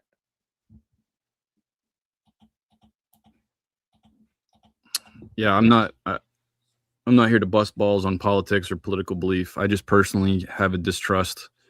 That's why I'm a homesteader. You know, But the trust is subjective, more or less subjective, unless it's over something very concrete and demonstrable. Your individual trust level about anything is just kind of your own intuition about it. Let me redefine it. Rely. I don't want to rely. I don't want to put my trust and rely on government. That's actually empowering. Even if the government is completely 100% trustworthy, I think it's still empowering to not rely on it and to rely more on yourself as much as you can and not the government. So that you have a say if you're cut off. In other words, if the United States moves into coercion and everybody that's on food stamps and everybody that's on rent support and all those things, if they don't obey the narrative, they have the ability to be cut off. I've watched it in Australia. I didn't see it in the United States, but I've watched in Australia where if you didn't take the mRNA vaccine, you had to pay $100 a day for daycare. But if you did take it, if the kid did take it, then it was only $5 a day. So that's put in a massive financial. How does that protect people from a virus? It doesn't at all. $100 or $5. If the purpose is to protect the kids, what does it matter Exactly. It's bullshit. It's coercion. That is stupid. So Not laws. Yes, what you're saying is true. Direct financial ties help, but that's not what we were talking about. Nothing we talked about mentioned direct financial ties. So I don't know what you're saying here. I didn't make a statement about direct financial ties. Hey, Ozzy. Speaking of Australia, the point towards the finances is I want to see more on that information. That was just released, and I would like to see people dig into it. If they don't dig into it, that also means something to me. They probably will. And we used to have a lot better journalism than we do now, too. Like there were people out there willing to dig into these things more than I see. We have citizen journalists that attempt it. Are you someone that enjoyed Rush Limbaugh? I didn't like him growing up. My grandmother was Christian Science, and she let herself go blind and deaf, and she was a huge Rush Limbaugh fan. So every time I was at her house, she'd have Rush Limbaugh blaring full blast because that's the only way she could hear it. And it was very unpleasant having him scream throughout the house all day long where you're at your grandma's. And so I kind of just tuned out. I just grew up tuning out Rush. Okay. I've never personally. I just went remember back his today voice. and actually listened to the arguments he was making and the statements he was making. I may have much more sympathy for him than I did back then. I was just curious because you're old enough to know him. I don't really know him, but people champion him as an individual that challenged the status quo.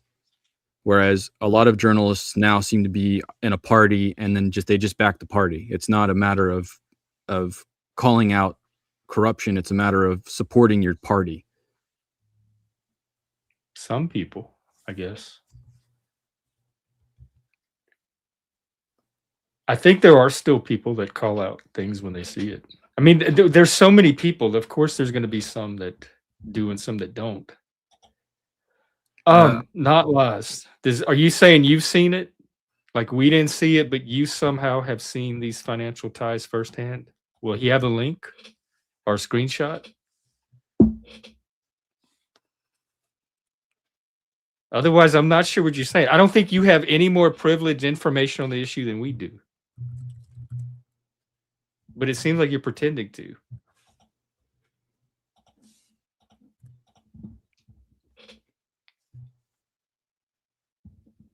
This headline it just came across, the one he's talking about. Yeah, I've never seen this before yesterday. But again, if you have a link, then that's all it would take to resolve this. Or do you have some firsthand knowledge that we don't have? Were you in Saudi Arabia? Were you involved in this deal? If you were, I'd love to get some of that data. Otherwise, you're just doing internet gossip the same as the rest of it. You're just trying to make yours seem like it's more authoritative, but you're not. You haven't shown us anything either. You're just typing words on the screen, just to say we're sitting here talking. For not laws, is it pushback against conservatism or republic or I'm just trying to understand the vibe. He's a jealous Canadian. Jealous Canadian? Yeah. Liberal Canadian? A Canadian socialist. Okay. Who hates America because he ain't it. Is that your story or is that his? That's my story of his story.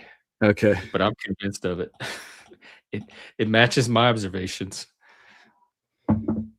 We'll both see it if you post it on Discord. I'll get my tacos back.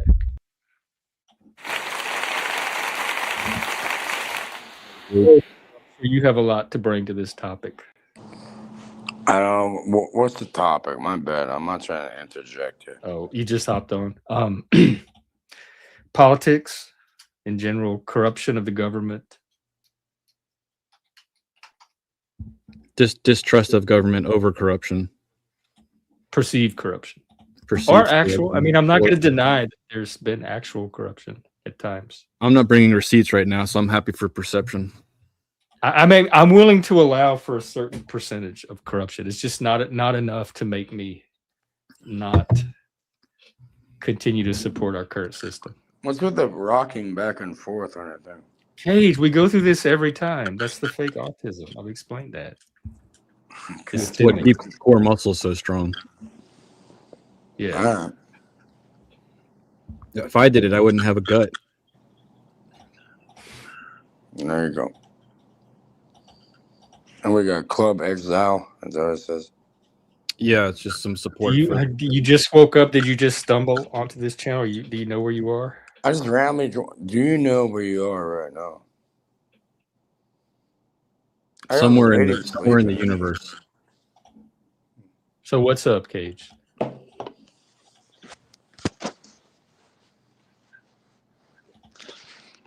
Do you trust your Canadian government? Not really. What territory are you in up there? I'm not in a territory. I'm in a province. What province are you in? Ontario. Okay. Is half your community Canadian? Like I gotta be like, the poor lady over here, your little foot, wrap her up. Wait, don't show us your nasty feet. What is that? It's not my fucking foot. My foot's over here. What am I looking at? Lady's foot. That's not your foot? It does seem to be a female. That's not my foot. Wait, you have a female with you? I didn't realize. Yeah, they're sleeping. Oh, okay. Still? There's some rest and shit. Yeah, shit. We KO'd her.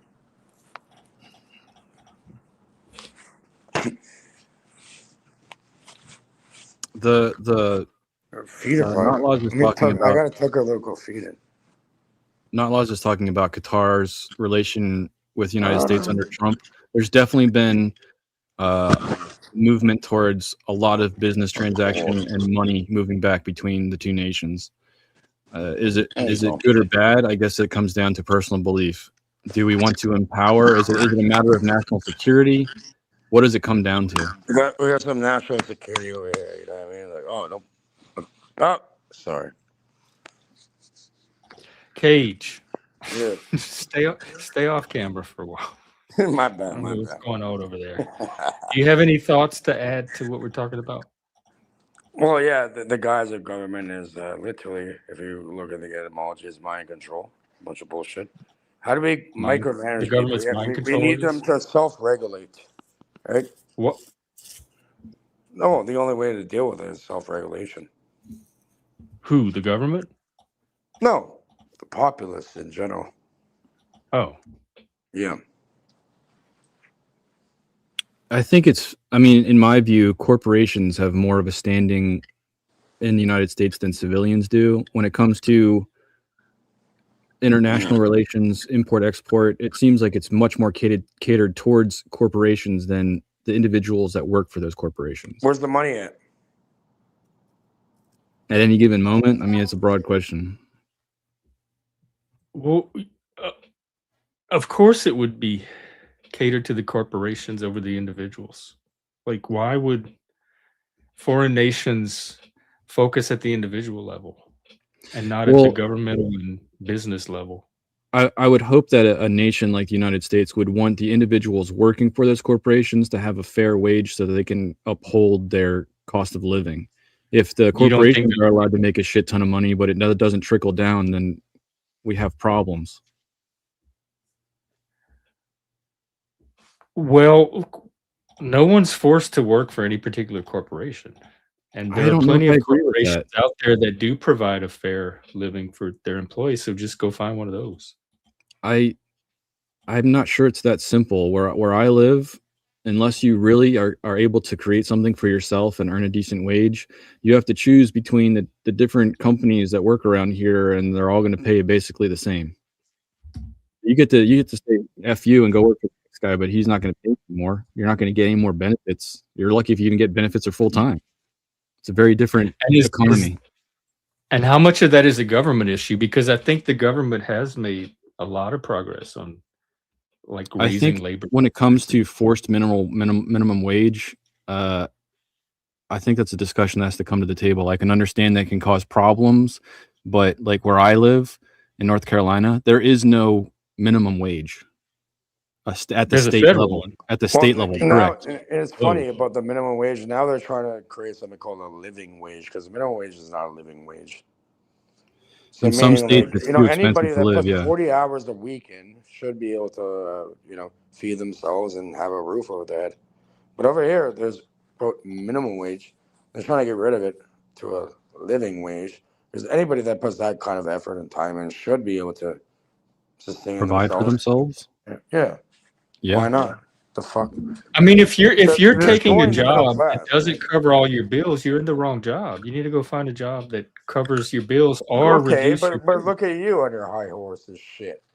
How the fuck are you gonna go have your little coffee and have your little, live in a way where we? Unfortunately, it's sad, right? I'm an entrepreneur. I create my own thing, but regardless, we do need people that provide the infrastructure so we can all go and have a fucking complaint on YouTube. Oh, we need the people to take the poor jobs that nobody wants to do, that doesn't pay a living wage. Well, that's why they brought fucking millions of Indian people over here. Now you can't even get a fucking poor job.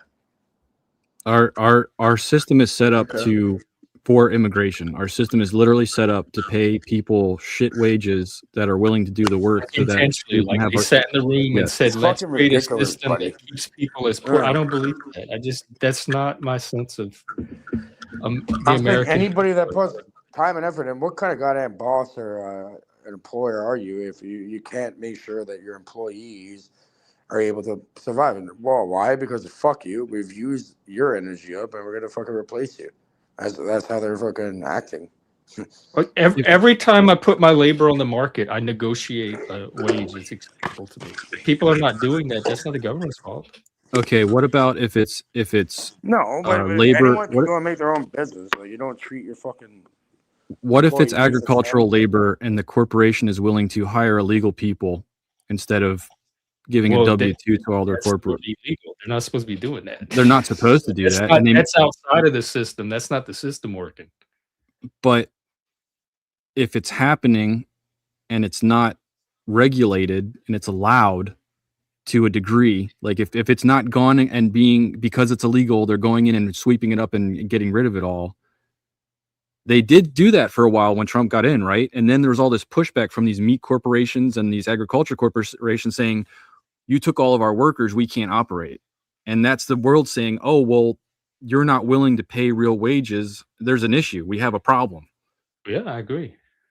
So maybe they didn't sit down in a room and have a conversation at a corporate level, but they still did that. But they didn't do it legally. They didn't do it within the system. I'm not saying it's legal. I'm not. Those were bad actors. I would just Okay. go work for a good actor. Bro, this shit is a bunch of bad fucking actors. They're just a fucking. We got an Oscar for you fucking bad. And there has to be the political will to enforce it, which there wasn't for a while. On any side, the employers weren't enforcing it. The Democrats weren't. So what, we got the mob, it. we The have a bunch immigrants of idiots themselves. that convinced So something. everybody was Okay. using this informal system that it was benefiting them, that nobody really wanted enforced because everybody was getting something out Because of the it. consumer didn't want to pay more money. I think that's what it comes down to. I think if the consumer's willing to pay more money because we have to pay higher wages to the workers, there's not as much of an argument. But if they want cheap shit, they're not going to argue so hard against these illegal immigrants because Okay, it keeps and the then cost what down. are you gonna get as a result of it? What am I going to what? I'm saying, let's say we undercut and do all that. What product is gonna be produced at the end? It's not gonna be very great. Whatever's essential. Whatever is essential. All right, but I'm saying, is it properly curated or no? I don't understand. I'm saying, like, if you undercut, like, for example, I don't know if you ever ran a business. For myself, if you go and what do you call it? There's a specific term for it, but yeah, like if you avoid certain things and you try getting a result, what result are you going to get at the end of the In day? other words, like say you're getting a contract for a build out. Are you going to do the build out correctly? Or are you going to cut corners? Is that your question? Yeah, corner cutting. Well, we're watching the corner cutting right now, so I don't know. Well, that's what I'm saying. And then where does that lead? Like, it's not going to have a proper infrastructure. It's going to collapse on itself, probably purposefully. I have a couple building friends that don't even bid anymore because of that scenario. So I don't know what happens long term, but it's already affecting What individuals. what do they do instead? Like, what's their alternative? They're It's moving more of into like different. most people. More Wait, let me Exactly. hear. Most people Go are ahead. just like they're all Wait, high Cage, up I want to hear construction. his. I want to hear his answer. Go ahead. Well, Hell's the guy I talk about. Hell's he's moving away from construction and working on different projects so he can make money. He knows that he can't make a bid for his building contract because of the situation, so he's moved into motorcycle shops or other options. Oh, I get it. Yeah, you got to pivot. But regardless, like, yeah, where does that end? If we don't have a proper foundation, how are you going to build a home, right? Like, I mean, you it's the can't do it. market. Nothing's guaranteed. Everybody like, takes the risk and adapts to the market conditions. Not everybody, but yeah, that's usually how people are steered. Right? I understand that people will pivot, but if we're going to allow undercutting, if we're going to allow illegal migrants to work so that they can undercut the bid by a ridiculous amount so that no one can have a fair bid, if that's allowed, it's going to cripple the system. Oh, exactly. It's going to literally, it literally cripples the system. It should be fought against so that civilians have rights. Yeah, that's why we have so much violence over here. And actually, there's an incentive behind it because we brought in millions of, I'm not a racist person, but Indian people. And, they have an incentive that these foreign nationals, or whatever you want to call them, they get 25% off the minimum wage. So why the fuck would you hire somebody that wants to work and live when you can get fucking 25% off in a government incentive to hire others, right? Like, what the fuck? Give America, they're destroying this entire goddamn Canada. I'm in Canada, there's people that are warring against the corporate model as well, because if CEOs were willing to take a price cut for their paycheck, I'm not talking about the poor. Hey, let him people that finish, come over Cage. here. They want to go home. You have to let him finish. I have to go anyway. This is my last point. People are warring against corporations, CEOs making shit tons of money and the money not trickling down to a fair wage to the employees. So when it comes to the market correcting itself, I would hope to see that workers have the ability to actually earn a fair wage and the CEOs don't have to make gobs and gobs of money. It doesn't seem like a very complicated solution. But is that a government I have a problem question for you, or just RW? in the corporation itself? I assume if people are not pushing back against any of this stuff, that there's no will to do it. Like, I don't know why they're not. Or venue. There's plenty of venue, especially in this age of social media. Anybody can advocate for anything now. Like, our voice is even more powerful than it was before when we didn't have social media. I hope you're right. I just don't see change happening that way. I see people crying out, but nothing happening. I see people not exercising their own personal agency more than anything. I would like to rule that out first. Like, if everybody maximized their own personal agency, their ingenuity, their resourcefulness, their creativity, then complain if that doesn't work. But I don't see people taking that step first. It's like they want the government to be the solution for everything instead of finding their own solutions to their, like, creating the life they want to live. And we talked earlier about, like, over dependence on the government versus, even if the government works perfectly, like, still exercising your own autonomy and self-determination and not having to depend on the government. Like, if there's something I can do myself, I'm going to want to be in charge of that and have the power to actualize that, then rely on somebody who's not me to do it. So if I can do it, why would I want someone else to come along and do it instead?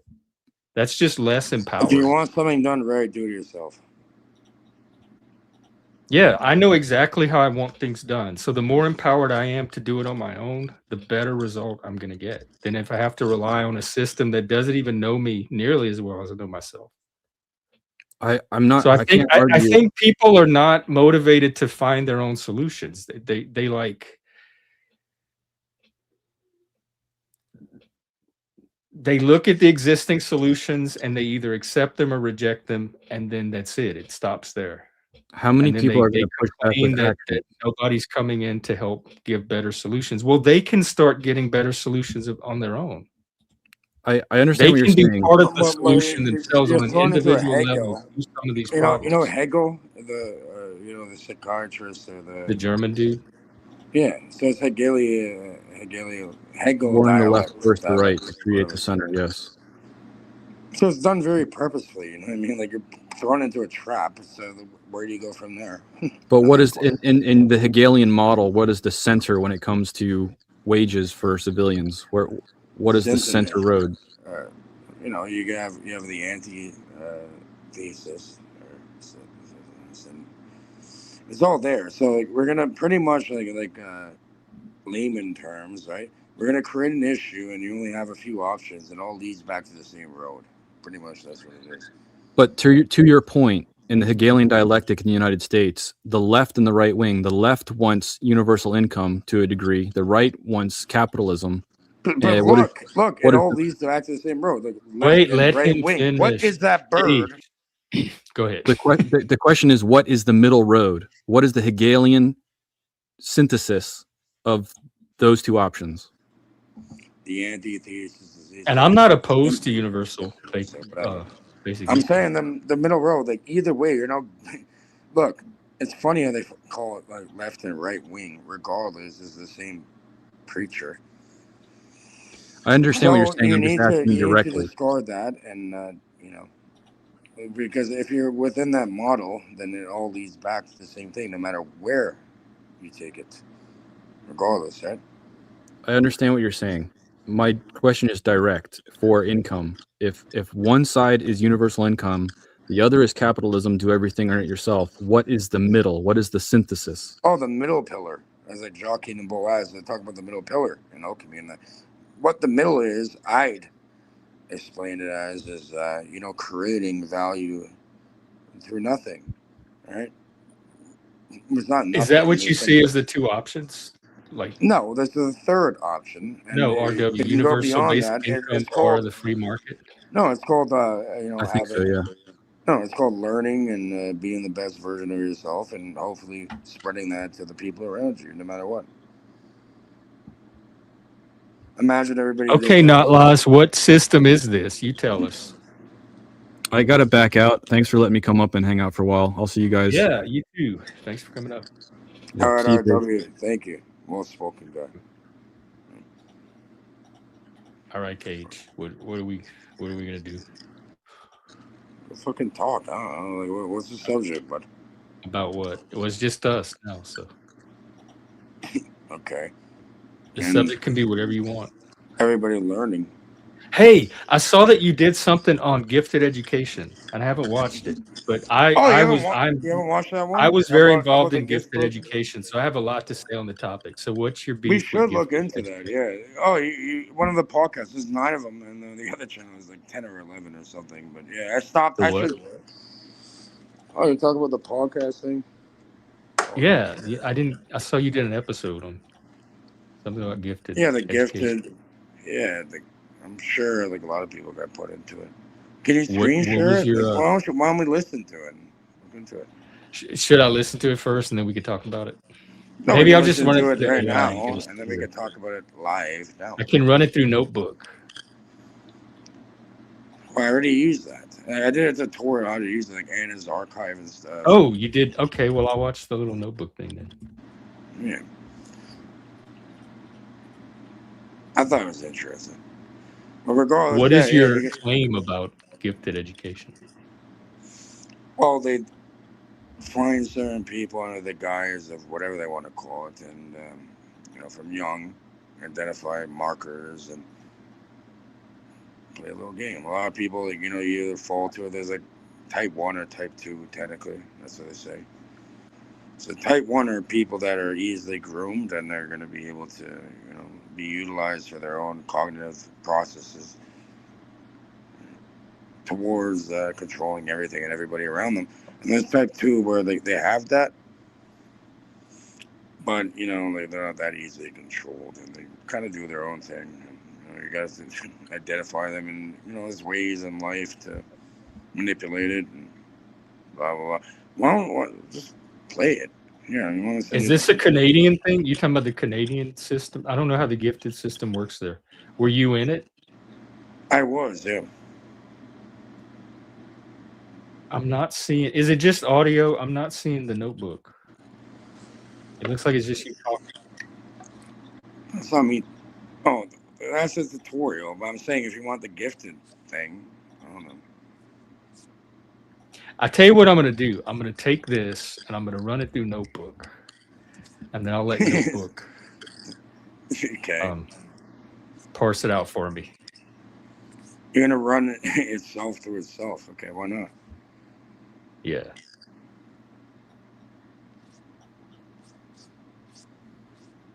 The secret agenda behind gifted education. I didn't know there was one. Can you play it though? Like I have a nice background and stuff with the pyramids and shit. Fucking play it. Like Sources examine gifted through the lens of psychological manipulation and government agendas. They connect childhood programs to MK Ultra, Stargate, and unconscious mind control. Wow, this was in the gifted program. They did all this to you. Unfortunately, yeah. If you want to play it, right? You brought it up. Well, I'm not going to play the whole hour long thing. Okay, well, we can play like a few minutes and we can like see if I was going to do a notebook version. This is a notebook version. Not the hour version. But look, it's like 8, 9 I'm talking about the little 5-minute video version. It's like 8 or 9 months ago. Just play. We can play like a few minutes of it. Oh, look, you brought it up, man. Screen share. Look at this here. It's something that I have direct experience of. So exactly. I'm not sure a lot of us. I was in a gifted program, and I have all of the inner designs of the program. So it. Like I have all of their foundational documents and stuff. I thought about doing a stream on it, but it was we were definitely not. It was an experience. Part of it was a research like they were studying us as part of research, and they were collecting information on us to see how to teach gifted kids better. So we knew as part of the program that it was also an experiment at the same time. But they were very transparent about it. It wasn't anything secret.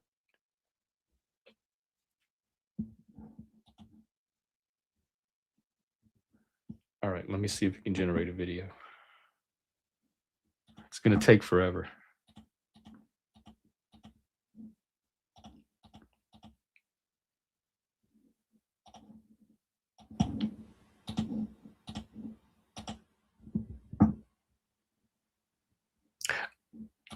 Oh, anarcho-syndicalist. Why didn't you say so? That's what you were. Okay.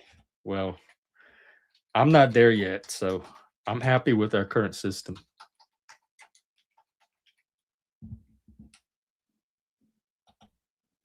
Is that the socialist economic model? Should I play it? Like I go on my computer and play it.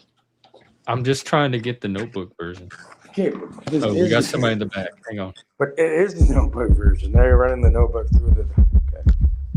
Okay, well, that's fine. Thank you. Welcome back, Sean. Hello, guys. I'm here to educate you in the ways of the Force to make you woke. Shut the fuck up, man.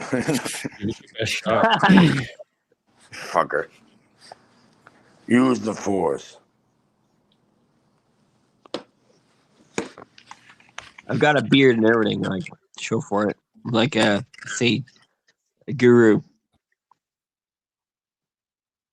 A what?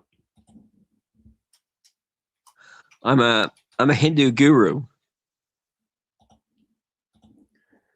Are you talking about an avatar? Right. Oh, it's just showing your ass. I look like a Hindu guru. Oh, your actual face. Yeah, Jesus Christ. Wait, let me see again. Oh, a little. You do look a little bit like Jesus. I can see it. I can see how you might get mistaken for Jesus.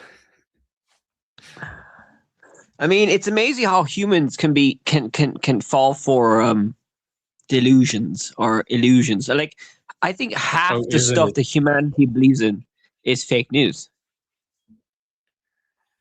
Only half. I think that's what belief is you're not able to verify it as reality. What's the difference between believing and knowing? Knowing can be tested, verified, validated by others, observed by others, And then communicated to on the others in a flip way. side, what's belief then? Huh? What's belief then? Just thinking something's true without being able to do all the rest of that stuff. About validating it. That's why we have science. Science is a method for deciding which beliefs to adopt or reject. It evaluates beliefs. Which belief is most likely to correspond to reality, but it only evaluates for correspondent truth, not any other type, not social truth, not psychological truth. Just does this belief describe reality accurately? Sorry, could you say correspondent? What the hell does that mean? I'm a Timu guru. We did that last time you were here. It just means that it describes reality. It corresponds to reality. It matches up to reality. To correspond to something. You should look into the kinetic principles of the law of correspondence. You don't. I don't have time to educate. So if you make a claim, in order for it to be true, I should be able to go out and verify that claim for myself. I should be able to test it. Yeah, intangible reality. There's no fucking belief there. It's what's happening. I'm fucking hearing. But there's very few things outside of the realm of science that we can actually do that with, or empiricism that we can actually do that with. I think therefore, to a degree we can with science. Sorry for the interruption. A lot of Christians were, especially some of the scientific revolution was made possible because of their efforts. Thomas Aquinas, Scotus, who's the other? Occam. Oh, Occam was raised there. So usually when it's not infallible. Science and Christianity are not incompatible. Usually two different domains. Usually the easiest explanation is correct most of the time. Most of the time, not always.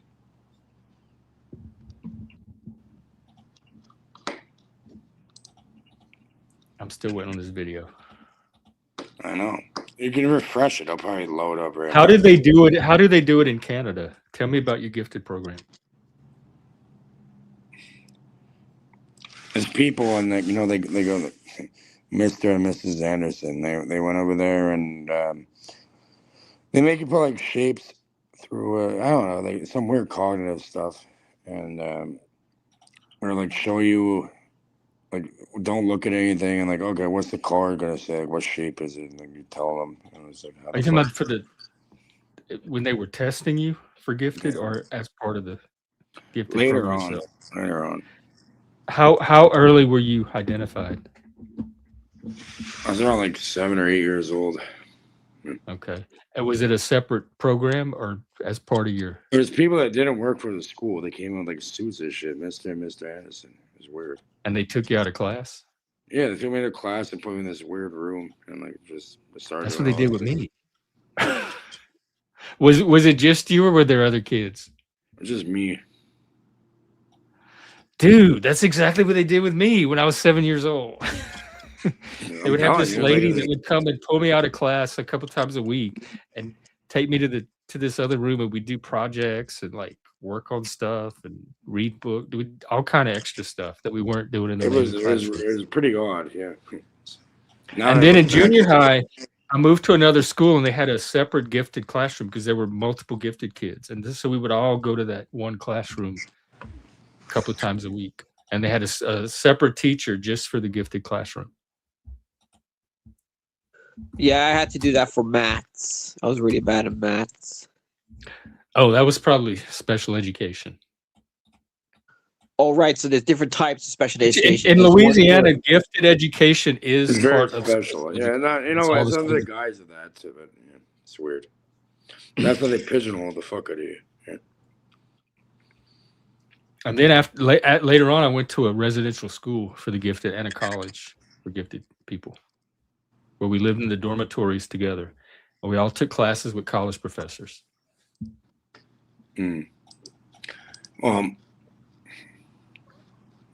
kind of weird. Regardless, hey, can I You're pull like this the fucking? X-Men. Can I pull it? Can I pull it up? So like, look, this like I made a whole podcast on it, and it really details it. It's like almost a year ago from now, but you ran through, right? Like you brought it up. Like I wasn't gonna think about that, but I did. I'm waiting for the video to be generated. It'll summarize it for us. press refresh, and it'll probably be generated now.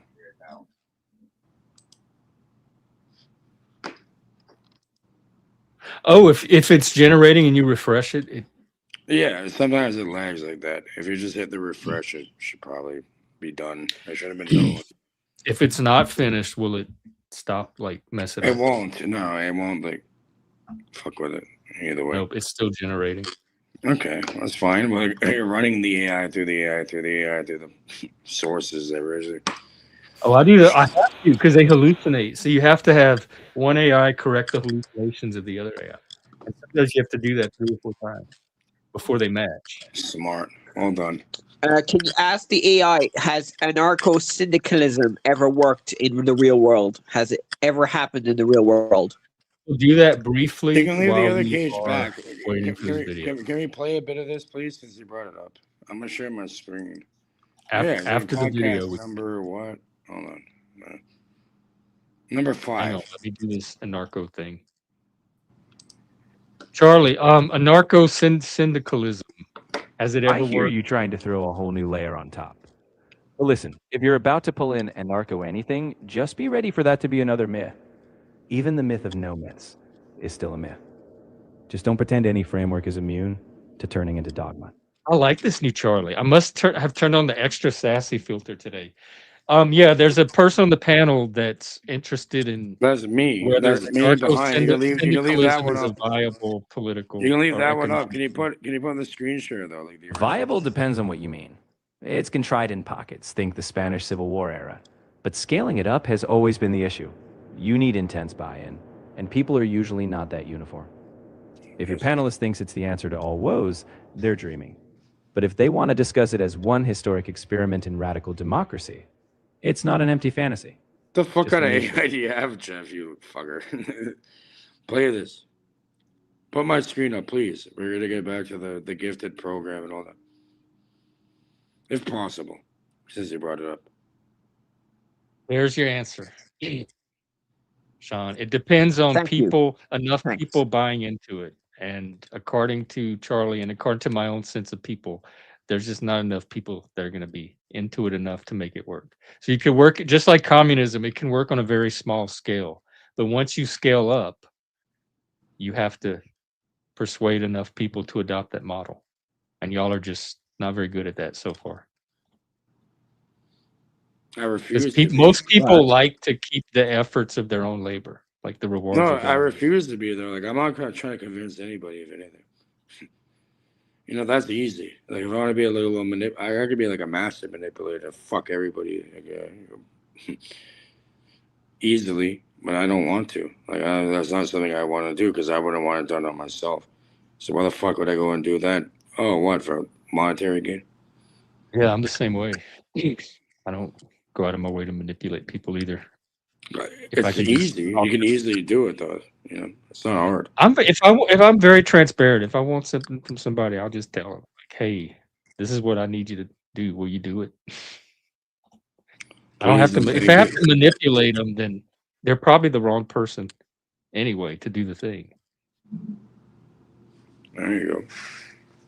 Regardless, I'm in the background. Can we play a little bit of this, please, sir? No. I will, but I want to do this video for. What is it? It's the podcast. It's what you brought up. Let's see. Oh wait, I gotta stop sharing Charlie. Hang on. There you go. Look, this is what you brought up.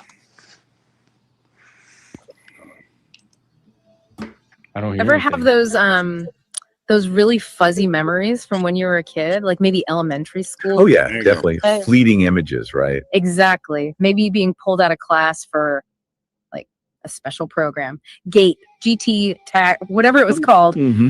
And do you remember it super clearly, or is it more, I don't know, just One of bits them. and pieces, like weird snapshots? that feeling, that sort of fragmented memory around these gifted programs, it's actually really common based on the material you sent over. Right. And that's what we're diving into today. We've got these YouTube transcripts, people sharing their own stories, plus some pretty deep research from the creators. Yeah, firsthand accounts, people who are actually in these programs, you know? And then these timelines the creators put together, drawing some Wait, how long is this pretty video? interesting connections. This is going to be an hour long. So our mission, I guess, is to look at these common memories, dig into some of the less conventional. No, it's just notebook. They're usually not very long. We don't have, well, it's pretty long. It's a long form. But regardless. The notebook is? Yes. Because there's different ways. Like, but regardless, like, you know, we're looking into something. We don't have to listen to the entire thing. If you want to pause it, I'll pause it. No, let's hear a little bit more. Conventional ideas about government links, maybe? And trying to make sense of it all. Yeah. Offer a clearer picture without just, you know, jumping to conclusions. Okay, so let's get into it. The shared experiences, what jumps out right away is how many people remembered the same weird stuff. Not just, like, harder math problems. Exactly. It goes way beyond just accelerated academics. Like that string test, did you see that? The tangled, colorful string? Yes. So many people mention that. Having to untangle it, sometimes physically, sometimes just in their head. Yeah. It's strange how that specific thing stuck with so many people. Like it meant something. Well, it could be about problem solving, maybe. Or how kids handle frustration with a weird task. It's definitely notable how often it came up. And not just the string, flashcards, memory games, speed reading came up too. Standard gifted program stuff, some of it. Maybe, but then the tangrams, those colored shapes, people have really strong memories of those, like spending ages on them for tests. Right. Tangrams point towards visual spatial skills, right? Which makes sense for gifted testing, but the intensity people remembered. Yeah, it suggests maybe a particular focus on assessing or who knows, even enhancing those specific skills. Wait, is this AI? And there was the audio stuff. Those weird retro headphones. Oh yeah, the big clunky ones. Yeah. Gray or greenish. Yeah. Sometimes hooked up to like a briefcase. Totally. And listening to tones, frequencies, clicks during stories, and having to press a button when they... Where's Dan, Jeff? Do what? Okay, the video's ready. You want to watch that instead? It's up to you. Yeah, let's do the video. I think it'll be more succinct. So, but I'm very interested. This is all on that podcast. I might watch it today. You should. Honestly, I think it's really well done. It's been. You know what I have? I have the gifted school I went to. They sent a report to the legislator to get more funding for it, and they detail the entire program and like how they started it, why they started it, all that stuff. And I have that. It's not classified now. Okay. Yeah, and I have it. I was thinking about getting it one day. All right, let's see this video.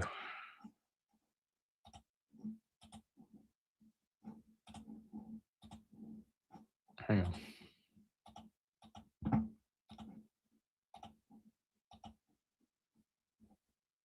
You ever have those really fuzzy memories from when you were a kid? You know, these little flashes from elementary school, maybe being pulled out of your regular class for some kind of special program. You can remember bits and pieces, but the full picture is just, it's not there. Well, it's a pretty common feeling, but for a certain group of people, that feeling is the first thread in a very, very strange mystery. So I gotta ask you directly, were you in a GATE program, gifted and talented, tag, whatever your school district calls it? And if you were, how well do you actually remember it? Because according to this fascinating collection of stories people are sharing online, those hazy, broken memories might be a bigger deal than you think. Okay, let's get into it, because the real weirdness is in the tiny details. You have people from all over the country who were in these programs decades apart, and they're reporting the exact same strange memories. And we're not talking about, harder math problems. We're talking about things like this. Being told to untangle a big knot of colorful string. You should watch the original podcast. It is breaking it down. Wearing these huge old school headphones and listening to weird clicks and tones while someone told a story. And get this, playing on computers that were ancient even for the time. And then there are two of the most common ones. Being given this mysterious pink liquid to drink from a little Dixie cup. And doing all of this not in a classroom, but in a separate trailer outside the school with the windows completely blacked out. So let's really dive into the first part of this whole thing. We're going to look at these incredible patterns that started popping up when people began comparing their memories. what they describe is something When way more you're around unusual that than just age, an like advanced Mr. class. Gates and Mrs. Yeah, and Anderson. that's It's the key fucking right weird. there. These shared memories don't sound like school at all. The sources we're looking at all point to this consistent theme. People felt like they were being tested, but not on spelling or history. They talk about these weird sensory exercises, psychological games, and just this feeling of being constantly watched and evaluated, even when they were doing something that seemed totally simple. And this is where it gets really wild. The things people say they have in common go way beyond just the activities in the trailer. According to these online communities, former gate kids are also reporting this bizarre list of shared personal traits and life events. Things like having a noticeable bump on the back of your head, having Rh negative blood, or having had a near death experience, Okay, specifically this by is drowning. this is the And crazy there's part. more, hearing strange voices or frequencies when they were little. And for some, even being approached for recruitment by intelligence agencies later in life. Okay, so before we go any further, we have to pump the brakes for a second. It is Don't tell absolutely anybody I crucial work to with say that this is Jesus. all self reported, Don't tell anybody. anecdotal stuff from the internet, right? This is not a scientific study. But, and this is what the sources really highlight, the fact that these same highly unusual patterns in both memories and personal histories Just are being joking. reported independently by so many different people who all share this one specific background, well, it's hard to just ignore. It's incredibly curious. So, this all brings up a massive question. If these experiences were so consistently weird, what on earth was the context? Why would any of this be happening in elementary schools all over the country? Well, some folks who've looked into this suggest the answer isn't Element. in the Department of Education, but in the Tree. history of the Cold War. And this slide right here, this just lays out the core theory perfectly. On one side, you have the official story, the public goal of GATE, give smart kids a richer, more challenging education. Totally normal. But on the other side, you have the alleged goal, that these programs were actually a secret, decades-long screening program designed to find kids with very specific cognitive, psychological, or maybe even psychic traits that could be useful for national security. Now look at this timeline, because when you lay it all out, the overlap is, well, it's fascinating. In the 50s, the CIA kicks off its infamous Okay, mind control retards, program, they know. MK Ultra. It's above Then, their pay grade. 1957, the shock of Sputnik launches the space race and leads directly to the National Defense Education Act, which for the first time explicitly linked gifted education to national security. In the 60s, you get Project Talent, which psychologically profiled hundreds of thousands of high schoolers. And then in the 70s, right as the CIA's psychic spying program, Project Stargate, is getting started, Men who these stare weird at elite ghosts. programs suddenly pop up Good movie. everywhere. The Watch that timing one. is, to say the least, very suggestive. Now, let's be really clear about something. MK Ultra was not a conspiracy theory. It was a very real, declassified CIA program. The entire point was to figure out how to control the human mind, and the methods they used were extreme: hypnosis, sensory deprivation, drugs, you name it. And their documented interest in psychological manipulation definitely echoes some of the stranger stories from former Gate kids. And Project Stargate? Also 100% real. This was a top secret unit that spent more than 20 years trying to see if psychic abilities like ESP or remote viewing, which is basically seeing a faraway place with your mind, could be used for spying. So you have this documented long-term government interest in psychic abilities, which lines up in a really interesting way with some of the more out there traits these gifted programs were supposedly looking for. All right, let's move on because this all leads to one giant, glaring question. If something this big was happening, why can't anyone remember it clearly? Why are the memories all so foggy? Well, the They're sources not. suggest the answer might have to do with the nature of memory itself and how it can be played with. First things first, we've got to understand that your memory is not a video camera. It's not a perfect recording. Modern science tells us our memories are not set in stone. Every single time you remember something, you are actively rebuilding that memory, and it can actually change a little bit in the process. The past is more like a story we're constantly editing and retelling ourselves. So, one theory for these memory gaps is just pure psychology. Think about it. A little kid gets taken to an isolated room and given these weird, unsettling tests. Their brain, especially the part that deals with fear and threats, flags the experience as confusing or even dangerous. So, to protect itself from that discomfort, the conscious mind just shoves the memory down. And the result, decades later, is exactly what people report: these fragmented, fuzzy, or completely missing chunks of time from their Gady experience. And here's where it gets even stranger. Some people say these memories didn't just disappear forever. They say they came flooding back, years or decades later, but only after they ran into a specific trigger. And a trigger that comes up over and over is listening to the gateway audio tapes from the Monroe Institute, which just so happens to be the same institution that worked with US intelligence on consciousness research. It kind of suggests the memories aren't gone, they're just locked. When you look back at some of those activities through this lens, they start to look a little different. The sources point to things that could be seen as subtle manipulation techniques. You have reports of nap times spent wearing headphones and being told to visualize symbols, like a pyramid. There's that recurring memory of the pink drink, using equipment that looks like it's for a hearing test, but maybe it wasn't. Even things that sound innocent, like psychological icebreakers, could have been clever tools for observing kids and collecting data.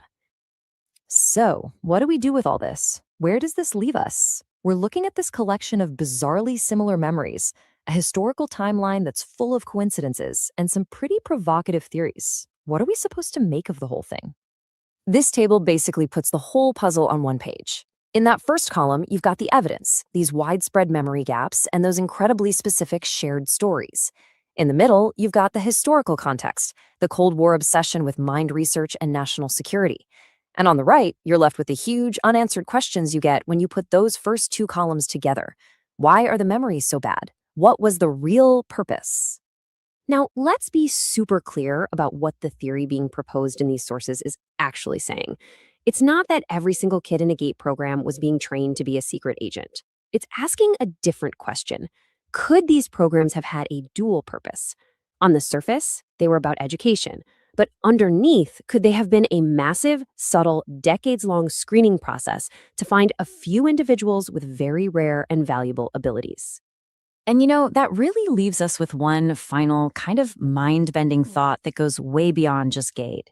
It makes you look at your own past and ask a really fundamental question about memory itself. For any of us, how much of what we remember is a perfect objective recording of what happened? And how much of it is a story we've slowly built and rewritten and told to ourselves over and over again?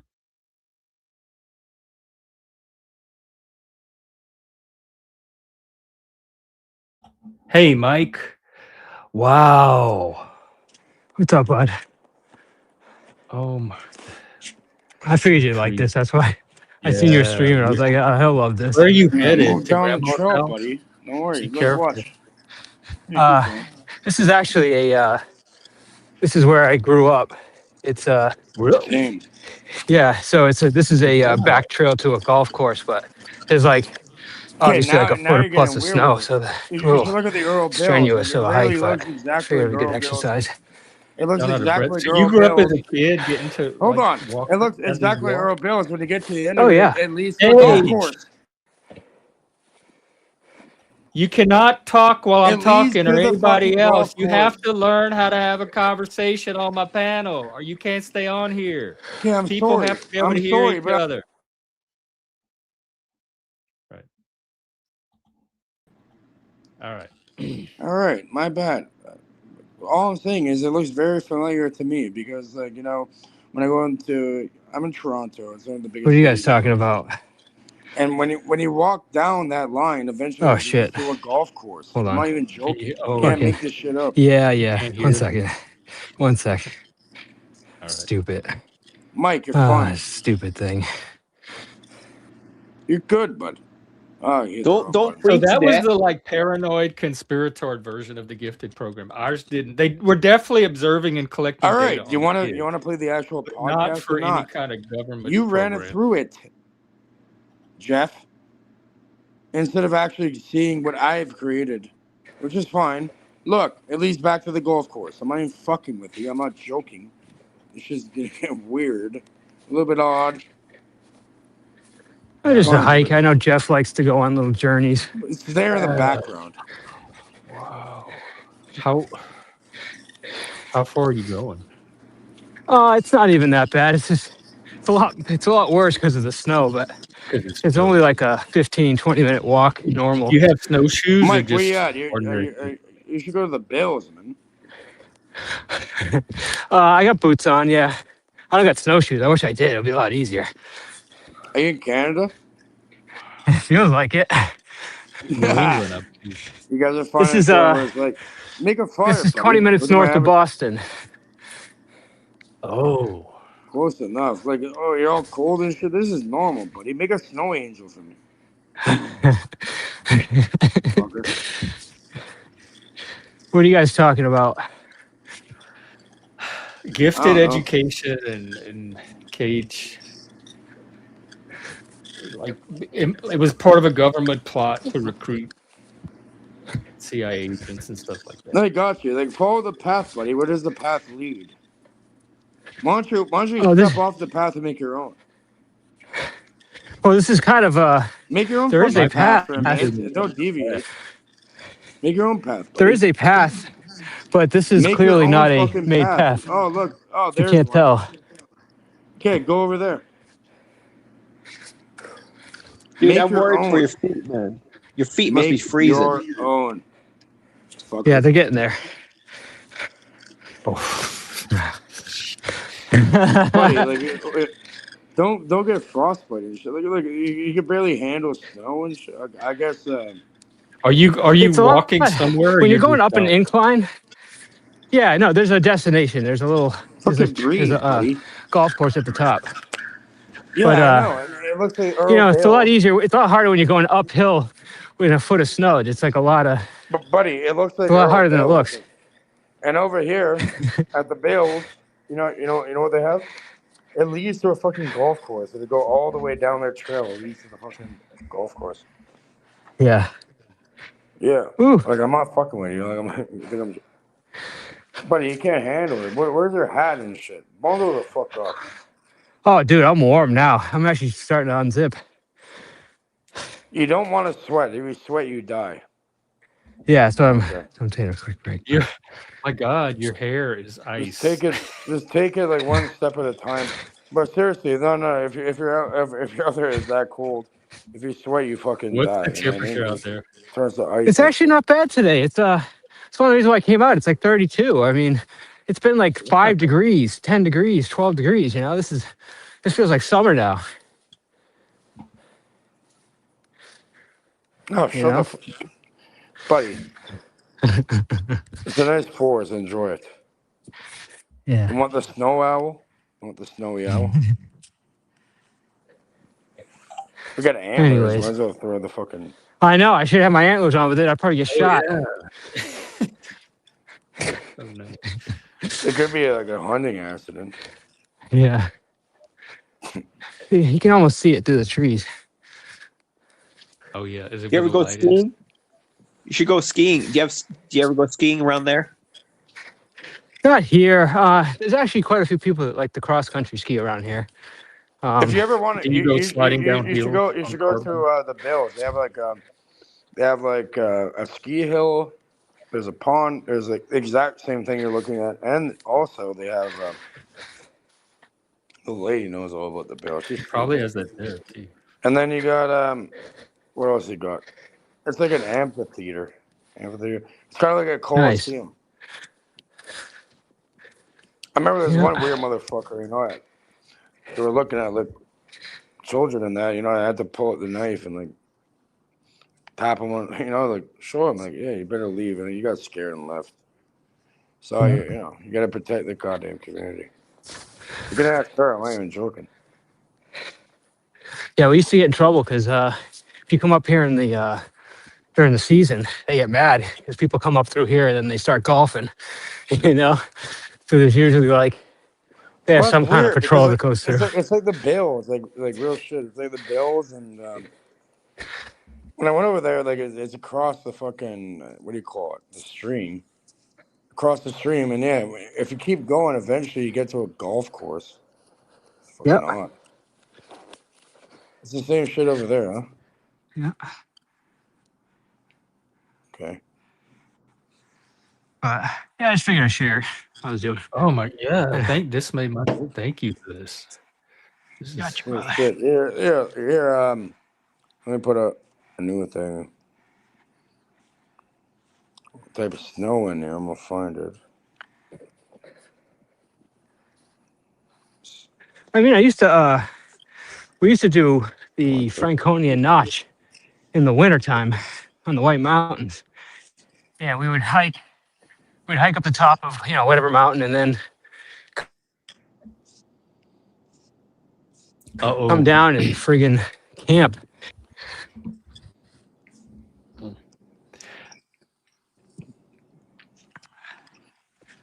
The internet's cutting off.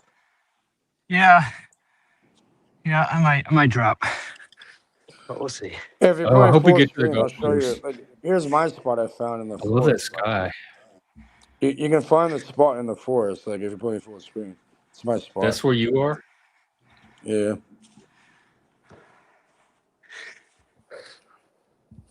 Oh. You can find it. I'll show you my favorite picture. I was quite the photographer with this one. Let me find Made that. sure to get the beer can in the shot. Of course. I mean, fucking relax that way. Oh, there it is. What's that green? What's that bluish green? Maybe it's just the light.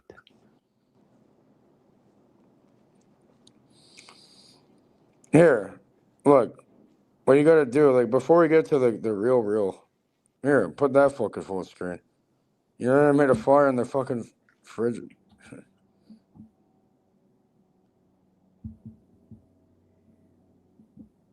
Is that snow? Fire in the snow?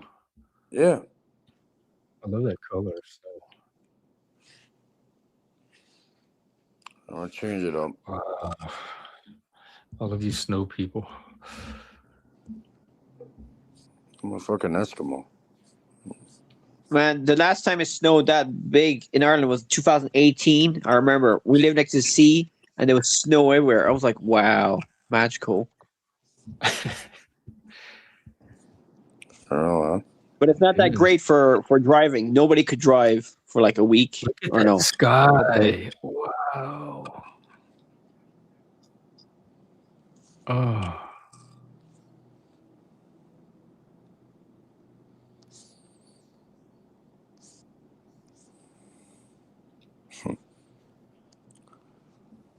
No, the woods though, like I gotta find. I used to have it as my background image, but here's the next one.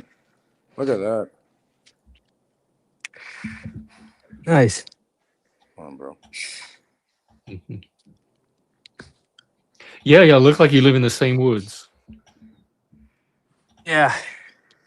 I mean, the woods. Great thing about the woods is it all looks the same, right? A bunch of fucking those trees. Those don't look like evergreens. Those trees. Some of them are. Like they're pines. Let me see if I can turn this around. I gotta find the old image. Like yeah. I don't know. Like that, I used to just sit out there alone in the wood. Just sit there. Woo! That got me. A coyote. I got a knife on me. How far was that? Dude, it's really not that far, but it's like such a straight shot up and like through the snow. It's like I knew it was gonna burn me out, but I just wanted to get a little exercise. Man, I had a lot of trouble sleeping last night, and I was like, you know what? I bet if I got myself like super tired today, I'll fucking sleep like a baby. So just insomnia. That was the goal today. Yeah, I mean, ever since I went to rehab, I've been taking like sleep meds to help with it, but I haven't taken them in like a week because I don't want to depend on them. You went to rehab and they gave you fucking sleep medication? Yeah, well, I'm a fentanyl addict, so sleep used to be induced for me, and then without it, it's what got you into that? Just being a retard, partying with perks and stuff, and then eventually just developed a 20+ year opiate habit. So you're okay now, but I've been on and off. I've been, I've gone through so many rehabs and so many detoxes, but I'm really taking it serious this time and trying to do things differently. What's going to make the difference? Stuff like this, going to meetings, doing aftercare, which I'm doing all those things. Not being locked up in a rehab it's great for the first month, but you're losing signal. After about it's getting up. Yeah, probably gonna drop for a second, but it'll come back. Well, buddy, you have to take care of yourself. I love the sunlight on the snow. Yeah, right. Yeah, Well, the other this is thing like too is right like, out of Robert Frost and all the New yeah. England writers that would write about their walks in the snow. Well, dude, it's been, somebody said 2018. I mean, that's really the last time we got a big snow too. I mean, we've only gotten a couple inches here, a couple inches there. You know, we got, in this last storm, we got as much as we got all winter. You know? It's soft, So buddy. Like, look, you're lucky. Enjoy it, man. I love the snow actually, dude. They're gonna fucking toboggan you up. Dude, we were just talking about that. We used to have a toboggan. Fucking love that thing. Most people don't even know what that is. You know what's This is hilarious? You know what we used to do? We I used to used to cut use a handles. pilot pen. Okay, you see people that with politics. You know what we used to do growing up? We have massive hills and shit over here. So what we do is we grab like, people like in politics and shit. We grab the sign in front of their house, cut handles. Oh yeah, so those you are good. can Yeah, hold them, and then you put like yard fucking some signs. sort of oil, and you fucking fly down there. Like you know how fast you fucking go. Ridiculous. Yeah. That's actually a good trick that they don't tell you about when shoveling. Is you're supposed to put some cooking oil on your shovel. Yeah, put some cooking Yeah. oil on the fucking shit they're trying to vote for. It's fucking hilarious. But it's a great way to, yeah, you put some cooking oil or some Spam or whatever that that shit Oh, you mean fucking, No, but you're doing better, bro. yeah, Pam. Okay, you said you got trapped in that nonsense. Okay, as long as you're doing all right, I could tell because you're like, look, you're in the forest walking. You got it, buddy. I'm rooting for you. It's just doing shit that brings you joy, right? Because like the I'm thing rooting for you. the thing is like, you know, with any sort of like meth or fentanyl, like all you're doing is you're I don't just know about artificially that. Like, pumping up your joy you're chemicals, kind you of know? fucking. Hold on, you're kind of an absolute idiot for getting into that. Cage, let him talk. At least you're trying to make a difference. Sorry. No. Yeah. You are an idiot. But what I'm saying is that inevitably you're pumping up your joy chemicals, right? Your dopamine. I know I'm an idiot. And Yeah. Okay. What's called serotonin receptors. serotonin, You know what exactly. serotonin is? Serotonin. Yeah. Stuff that makes you feel Yeah, happy. it's It's about it's the reward chemical system. Mm. Used to get, you know, But it's you're a natural doing it thing a for like when different way. You're doing it a right. different So way right now. You're doing it a different when way you get right now. like when you hunt something down, like, It's positive. you know, that's a natural reward system. You know, you get joy from that because you're going to eat now, and that's all the natural stuff that's built into our ape bodies. You know. Mm-hmm. I get you, man. And Like, look, you're making a positive. unfortunately, that all those chemicals just hijack your reward system. Yeah. So, anyways, I don't mean to hijack it. I just figured to share this with Jeff. What was the original thing with you? Like, Oh no, you didn't hijack. This is one of the highlights. because I don't know you at all, but like from what I'm hearing, you're not a stupid fucking person. So what? Like you thought too much and whatever. You got wrapped up into it. I'm saying. I was always chasing some kind of high, whether it would be natural or artificial. A dragon, huh? And you know, and then with unfortunately, you know, with opiates, you end up, you know, you get addicted fast. May I ask you a question, buddy? Sure. Who introduced you to it? That's kind of a personal question. Well, I know. Somebody very close to me. Yeah. Who introduced you to it? I don't know if I want to put that on that YouTube. name, but like, what was the relationship Somebody between close to that you. person and who? Introduced Intimate relationship. So is it a lady or something that you're doing with? Yeah. She gave you like some of her pills that. Yeah, I remember I remember this like it was yesterday. It was New Year's Eve, and we got a perk 30, and I did a quarter of one, and I threw up. It was awful. I'm like, why would anyone ever do this? And then the next day I did it, and it hit me. I was like, oh, okay. Wait, why'd you do it again if you threw up? Yeah, why? Because I was told they were like, oh, the first time always it's gonna sucks. feel because better it's like, next time. Oh. Okay. right, because it's like the first time, if most people, they have an adverse reaction to opiates. You get sick because it's like your body's I like, hate them. I Like don't want this when I went poison to in me. surgery, they gave me Yeah, like that's your codeine body and being intelligent. Tylenol, and like I was just itchy and shit. I threw them away. I don't take goddamn pills. Right. What the fuck? But the second time, it was like, I got that pleasure, and I was like, oh, okay, I like this. All right. So what? Hold on. Now that we've established this, what's the root cause of it? There's something that's been lacking that you're trying to fulfill, Yeah, like a that's a void. great question, actually, Cage. Right? It's kind of prevalent with a lot of addicts. It's a inferiority complex, You're too smart also for your own combined good, with, right? yeah, inferiority complex combined with a not feeling comfortable in your own skin.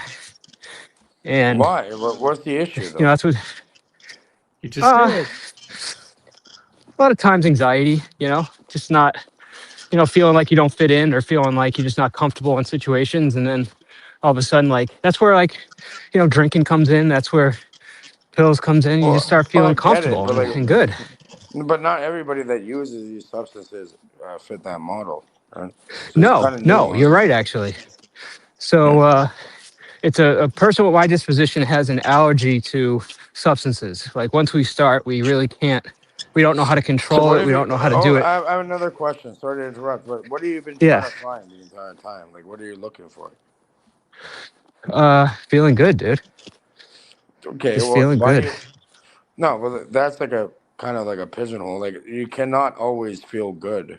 Okay, like Well, you exactly. can feel good. Listen, please. You can feel good not feeling good. Right? You have to be comfortably uncomfortable, and put yourself in a situation. If you chase that, like you're saying, like the dragon, you're gonna go nowhere very quickly, or slowly. Well, or go nowhere for a long Yeah, time, it's like which is you're gonna basically keep what I did. walking in that goddamn forest, and it's never gonna lead anywhere. Yeah. It's Right? like the fucking golf course that you never get to. Look at that 9 hole.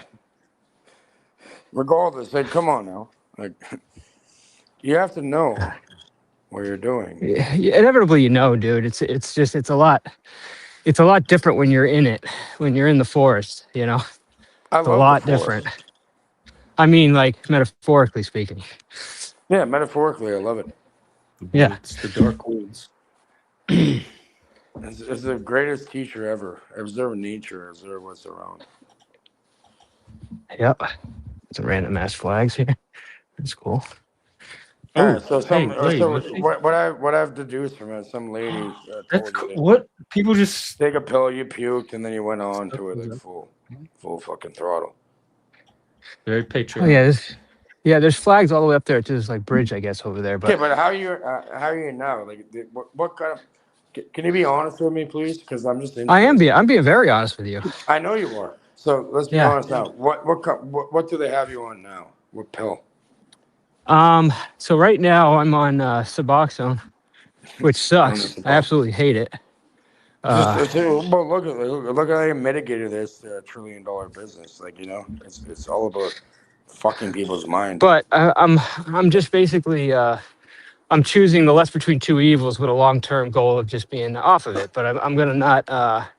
I need help, and I'm not trying to do this myself. So I'm doing it under Hey, doctor buddy, if you need supervision. And help, I'll Do put they my email here. transition you off Buddy, of the if you need help, I Suboxone? got you for real. yeah, yeah, at some point. But right now, the important thing is building up habits and being safe, and uh, just kind of building coping skills and things that you need. So No, when you, we can't. Again, that's you know, bullshit. Because we can't just cope. We have to face stuff head on and fucking deal with it. that The is root coping. cause of the problem. It's not coping because you can identify, you can reverse engineer how this has happened, and then you can make an Well, action. okay. So what Coping I mean by mechanisms coping. aren't. No, this is like a band-aid on something. You No, no, have an no, it's immune not. system. It's not. So You have like, an for immune example, system. I'll give you an example, Cage, Okay. right? So like, if I get stressed out, Well, right? don't tell me it's My not. Okay, Hey, we're let him gonna talk. agree to disagree. I want to hear it. I want to hear your bullshit. You didn't even hear what he said. Cage, were you a fentanyl addict? No, I've never done any of that shit like that. I grew up in Oh, okay. I So grew he up in probably chalk knows farm, more and I've about been it. around So let him people talk. that are like that. I've grown up in it. All right. so Okay, but so So there's he like coping two has is what. different more types of people. firsthand Apparently, experience than you that's do. So that's I the want to led hear to Yeah. from him. believe. There's two different types of people. There's people that supply it or people that do it. And personally, I don't want to be any of them, but the people I hung around, they supply the shit. I don't want to hear it. Enough. All right. And Well, then now he's using I want to hear bullshit. from Mike. So let him talk. So what I'm saying by coping is like a normal person that doesn't use, like when they get upset, they don't say like, oh, I need a drink, or I need a cigarette, or I need a coffee, or I need, like, they don't run to a substance, right? They just embrace the anxiety, they embrace what it is, and they have a way of dealing with it, whether it be exercising or doing something that makes them feel good or talking to somebody Here, and just chew a naturally fucking, dealing have with a the situation. sunflower seed or something. Yeah, that's a coping mechanism. Coping is what normal people do. Yeah, just have a I'm sunflower not saying seed or something. doping. I'm saying coping with a C. Of course, a cage. With a C with an H at the end. You know, Regardless, yeah, like, I don't know if we're on the don't, same page or not, but but you need. I'm not going to tell you what you need or not, but from my own personal experience, did I the lose only audio? way, Can I hear you guys? Oh, I can't. What the fuck? the only Oh, way to deal with it for real Oh, is you must it's have because I dropped him. dropped him off. look I at the bet it did the iPhone thing. look at the root problem of it, and then identify it, and then reverse engineer it, and then understand it, and then make a change. That's the only way. Like, Well, that's not what he did. it's fine. I'm saying, It's the buddy. Like, iPhone thing. So now every time I backstage him because he can't keep his mouth shut while you're talking, it's gonna knock you out. It's all right. okay, it's fine. I didn't hear It's your amazing response. how I heard humans are. silence. We're a very fragile species, aren't we, humans?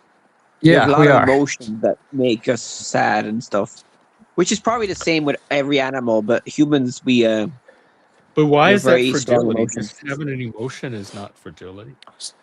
See, I agree with Jeff there. It's there's a reason that those things exist. It's just that in a societal format, it's not necessarily it doesn't work when you're in trying to deal with a bunch of people in cities and with jobs. I mean, it Well, works better when you're out in the it's sick. environment, hunting, trying to survive, and Mike, you know, Oh, it's an Mike, ape natural Mike thing. Yeah.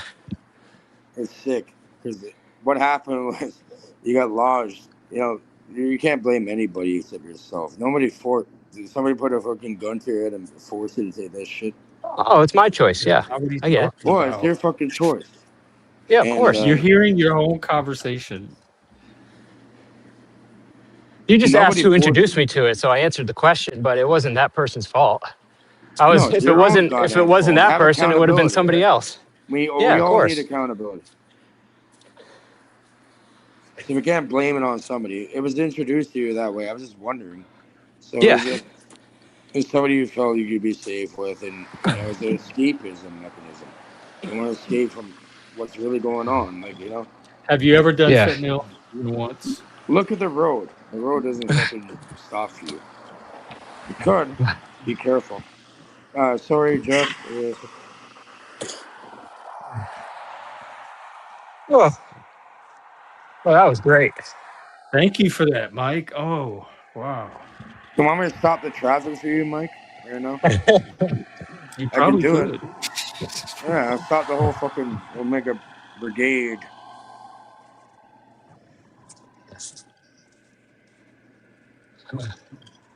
Now you can cross the fucking road. I'm actually Make the sure you only look reason I left came and off right, camera buddy. is I'm actually getting to my house, so I didn't want to.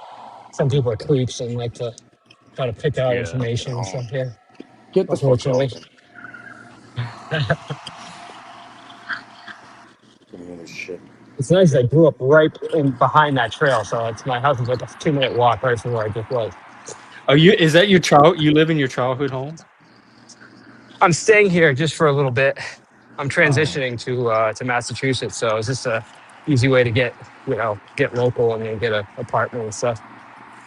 oh yeah. Yeah. That's cool. Enough of your bullshit. No, you are, you fucking. This cage guy's funny. You think so? You're entertained by him? At least. I'm like your older. You can call me fucking. I'm your Somebody. great grandfather and shit. I don't play these fucking games and shit. Enough. Yeah. I like Cage, but he's a lot better one-on-one Yeah, it is. Yeah. or in a video. Conversation. Okay, can we get back to the fucking podcast Yeah. thing? To the what? The podcast thing is in the back. Oh, the gifted thing? Yeah. Yeah, but Get it's back. not like my memories are not vague like that. I remember all of my they're not these weird Buddy, I'm like fragments a of memory goddamn elephant. that make me I think the remember everything. government was experimenting on me or recruiting me. The curse and the gift. I guess you didn't make the cut. You ran it through it. Fuck, man. I'm not playing a whole hour video.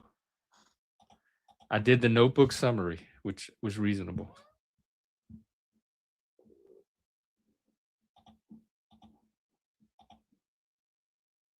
Is that you?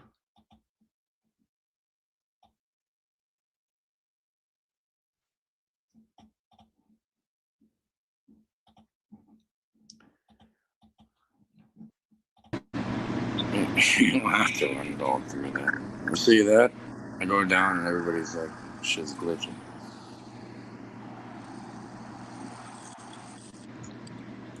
So you think you were recruited by the CIA or something? Illuminati was He's in happening or something? Canada. Why would they recruit a Canadian? Yeah, like if any group wants me, it's a horrible group to be in. What do you have to offer the CIA?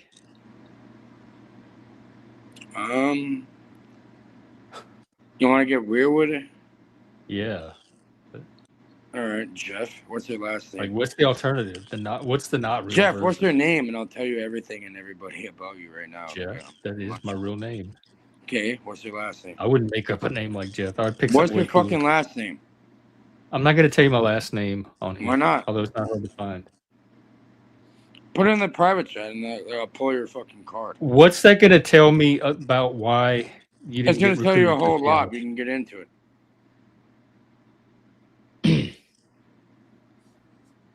Oh, as soon as you see that.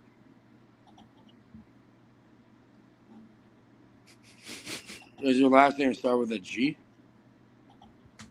Hmm? Does your last name start with a G? Why are you interested in my last name? Does That your has last nothing to name do start with a G? I'm asking this. That has nothing to do with this conversation. So it does start with a G. Thank you for answering. It has nothing to do with this conversation. Yeah, it does. This is probably why you were not recruited for the CIA. I don't want to tell you your whole name. You can look into where you're at. Come on now. Oh, you're trying to show me your value, like you can track me down and dox me or something, so you'd make a good CIA. No, I'm not doxing you, so you're correct. Thank you for answering. So Jeff, and your last name is G. But anybody can do that. I could go work for the CIA. Okay, well, how do I know that? To do internet research. How do I know that, Jeffrey? How do I know it? I'm not saying it to convince you. I'm saying it because I'm not convincing anybody. Fuck off. I'm just saying, I'm telling you, how do I know that? All it takes, I could go. Hold work on, for the CIA. tell me, how do I know that? I don't know what you know or how you know it. Okay, good.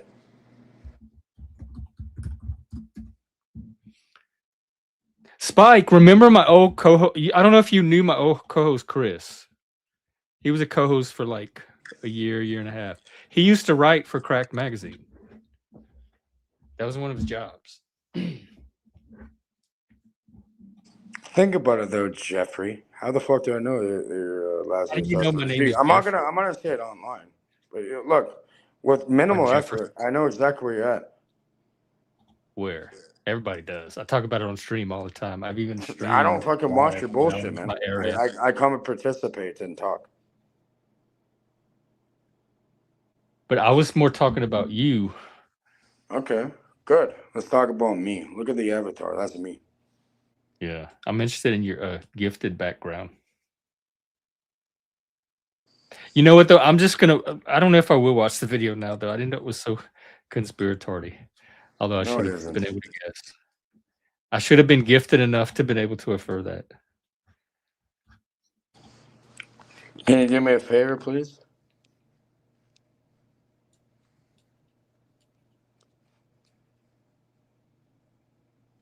Are you being for real? Yeah, I'm being for real. Can you do me a favor, please? Or no? I don't know if I can or not until I know what the favor is. And you know that. All right. Well, I'd like you to look into something if possible. I'm putting it in the private chat just for you. Can you Google that or look it up in your search engine? Perhaps. Go ahead and put it, and then I'll decide. OPSEC. Look it up. We're online, right? We gotta know what we're doing. I get something from military.com about Pete Hegseth. It's a whole Jeff Johnson. Oh, because there's a guy named Jeff Johnson who's Gen X Jeff with an E at the end. And then there's the Gen X Jeff show on YouTube, which I did not know about. Oh, it's me. It's my own show. I used to be called the Gen X Jeff show. I guess I did. I totally forgot about that. Yeah, that's my early streams. Wow. Talk about memory, huh? Faulty Wait, memory, Gen X Jeff, you're in the fragmented CIA. memory. I didn't even remember my own show. Gen X Jeff, you're in the military industrial complex. I must be. I'm not drawing a salary for it. That's for sure. I wish I was. And the obstacle course. I wish they'd run me through the obstacle course. I've always wanted to do that. I wanted to join the army just to do the obstacle course. All right. Can you? Okay. All right. Don't be Private Pile and fucking remember. Is that Gomer Pyle? No, Private Pile. I remember in what's that movie? Remember he fucked up with the donut? No, I don't remember. Full Metal Jacket, buddy. Yeah, I didn't see that one. That's a Stanley Kubrick movie. Yeah. Cube. Regardless, can you look at the OPSEC? I put it. Search it up. I just did. I told you what it came up. Okay, what else came up? Scroll down. Well, if you want something specific, just give me the specific link. All I'm doing is looking at Google searches. Okay, I could try that. Operational security. It's a process that helps protect sensitive information from being accessed by adversaries, ensuring that critical data and actions remain secure. It involves identifying what information needs protection and implementing measures to preventing unauthorized access or exploitation.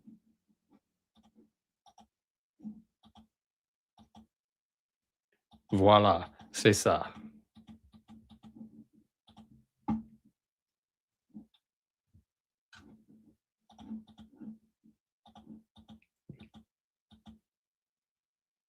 Well, does anyone have anything else to say before I wrap it up? Alors t'étais pas dans la Yeah, before you militaire. wrap it up, I put. Wait, was that Irish? You speak Irish? Níl mé ag cainte scoilge. Beganin, tá mé caint beganin in Irish a bit. Oh my God! So you just became a little bit cooler. Yeah, a little bit. Wow, Well, I went to an Irish school. I went to a Gael school, so I learned a bit of that. You went to a what? I went to a school that teach you only in Irish. What's it called? A Welsh school? Gael school. The British need Irish, but you know, I have an Irish lineage. If you want to look into it, as the president of Health Angels. Is that Gaelic? Is that considered Gaelic? Enough of the Gaelic shit. That's Celtic knot. We have a Celtic knot here. But Jeff, if you can look into it, I put it in the backstage. It's about operational The Wikipedia security. article on operational. Yeah, it's operational security. Can you read a little bit and enlighten people? I can just That's how I know. That's how I know your last name starts with that. What? Oh, because you did OPSEC on me? Yep. All right.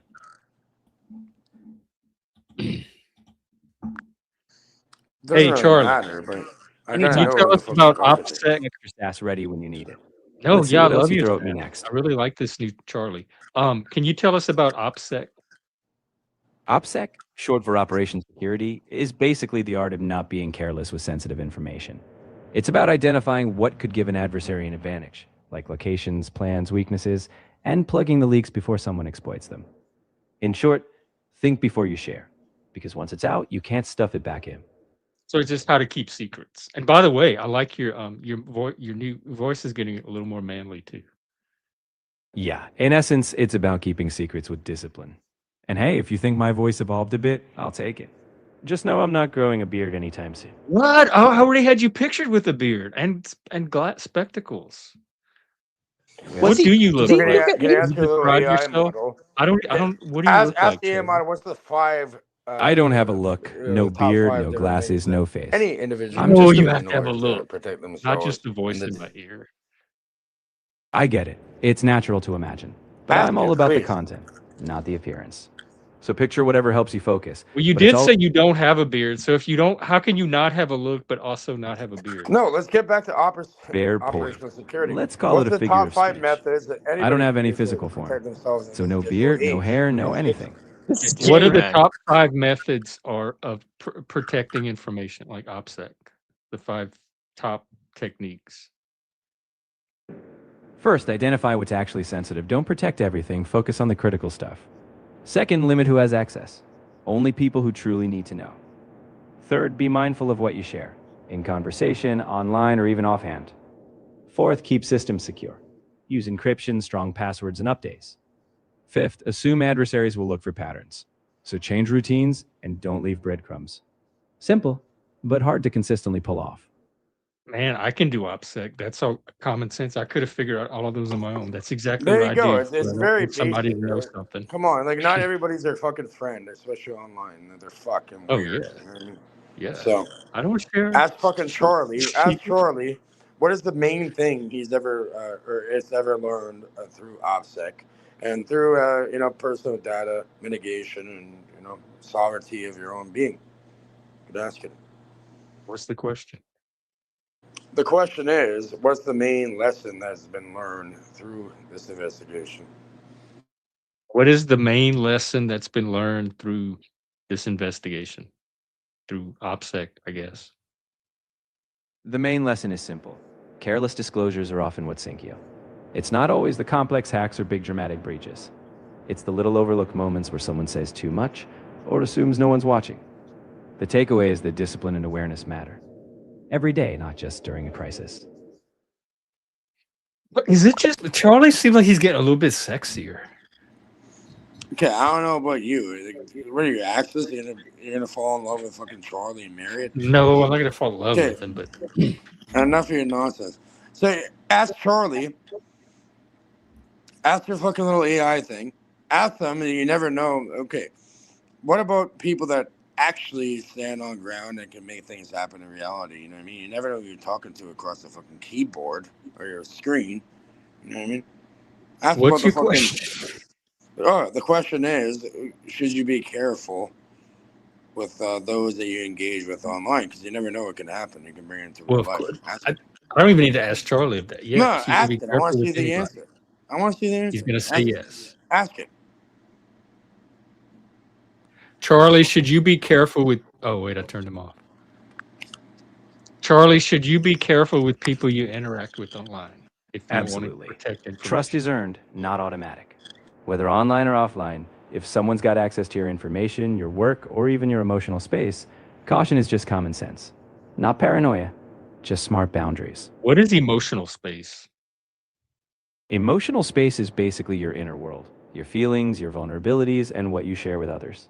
If someone's in that space, they can influence how you feel, whether positively or negatively. So, just like with information, be selective about who gets that level of access. Ask Charlie Well, we about all Larry in each other's McIlroy. face because that's all we Ask do Charlie on here about is Larry turn our inner McIlroy and the world out. president of the Hells Angels. Ask him about that. True, Larry you're McIlroy putting a from lot out there. Toronto. But even Toronto then, East. you can choose what's shared and what's kept. Yeah, ask your little Being AI. open doesn't mean Talk- handing out control. So keep that sovereignty intact. Hey, one more Ask- question. Who is the president of the Hells Angels? No. Ask about The Larry Hells McIlroy. Angels He's don't have a dead. publicly recognized global president, and any leadership tends to be local and internal.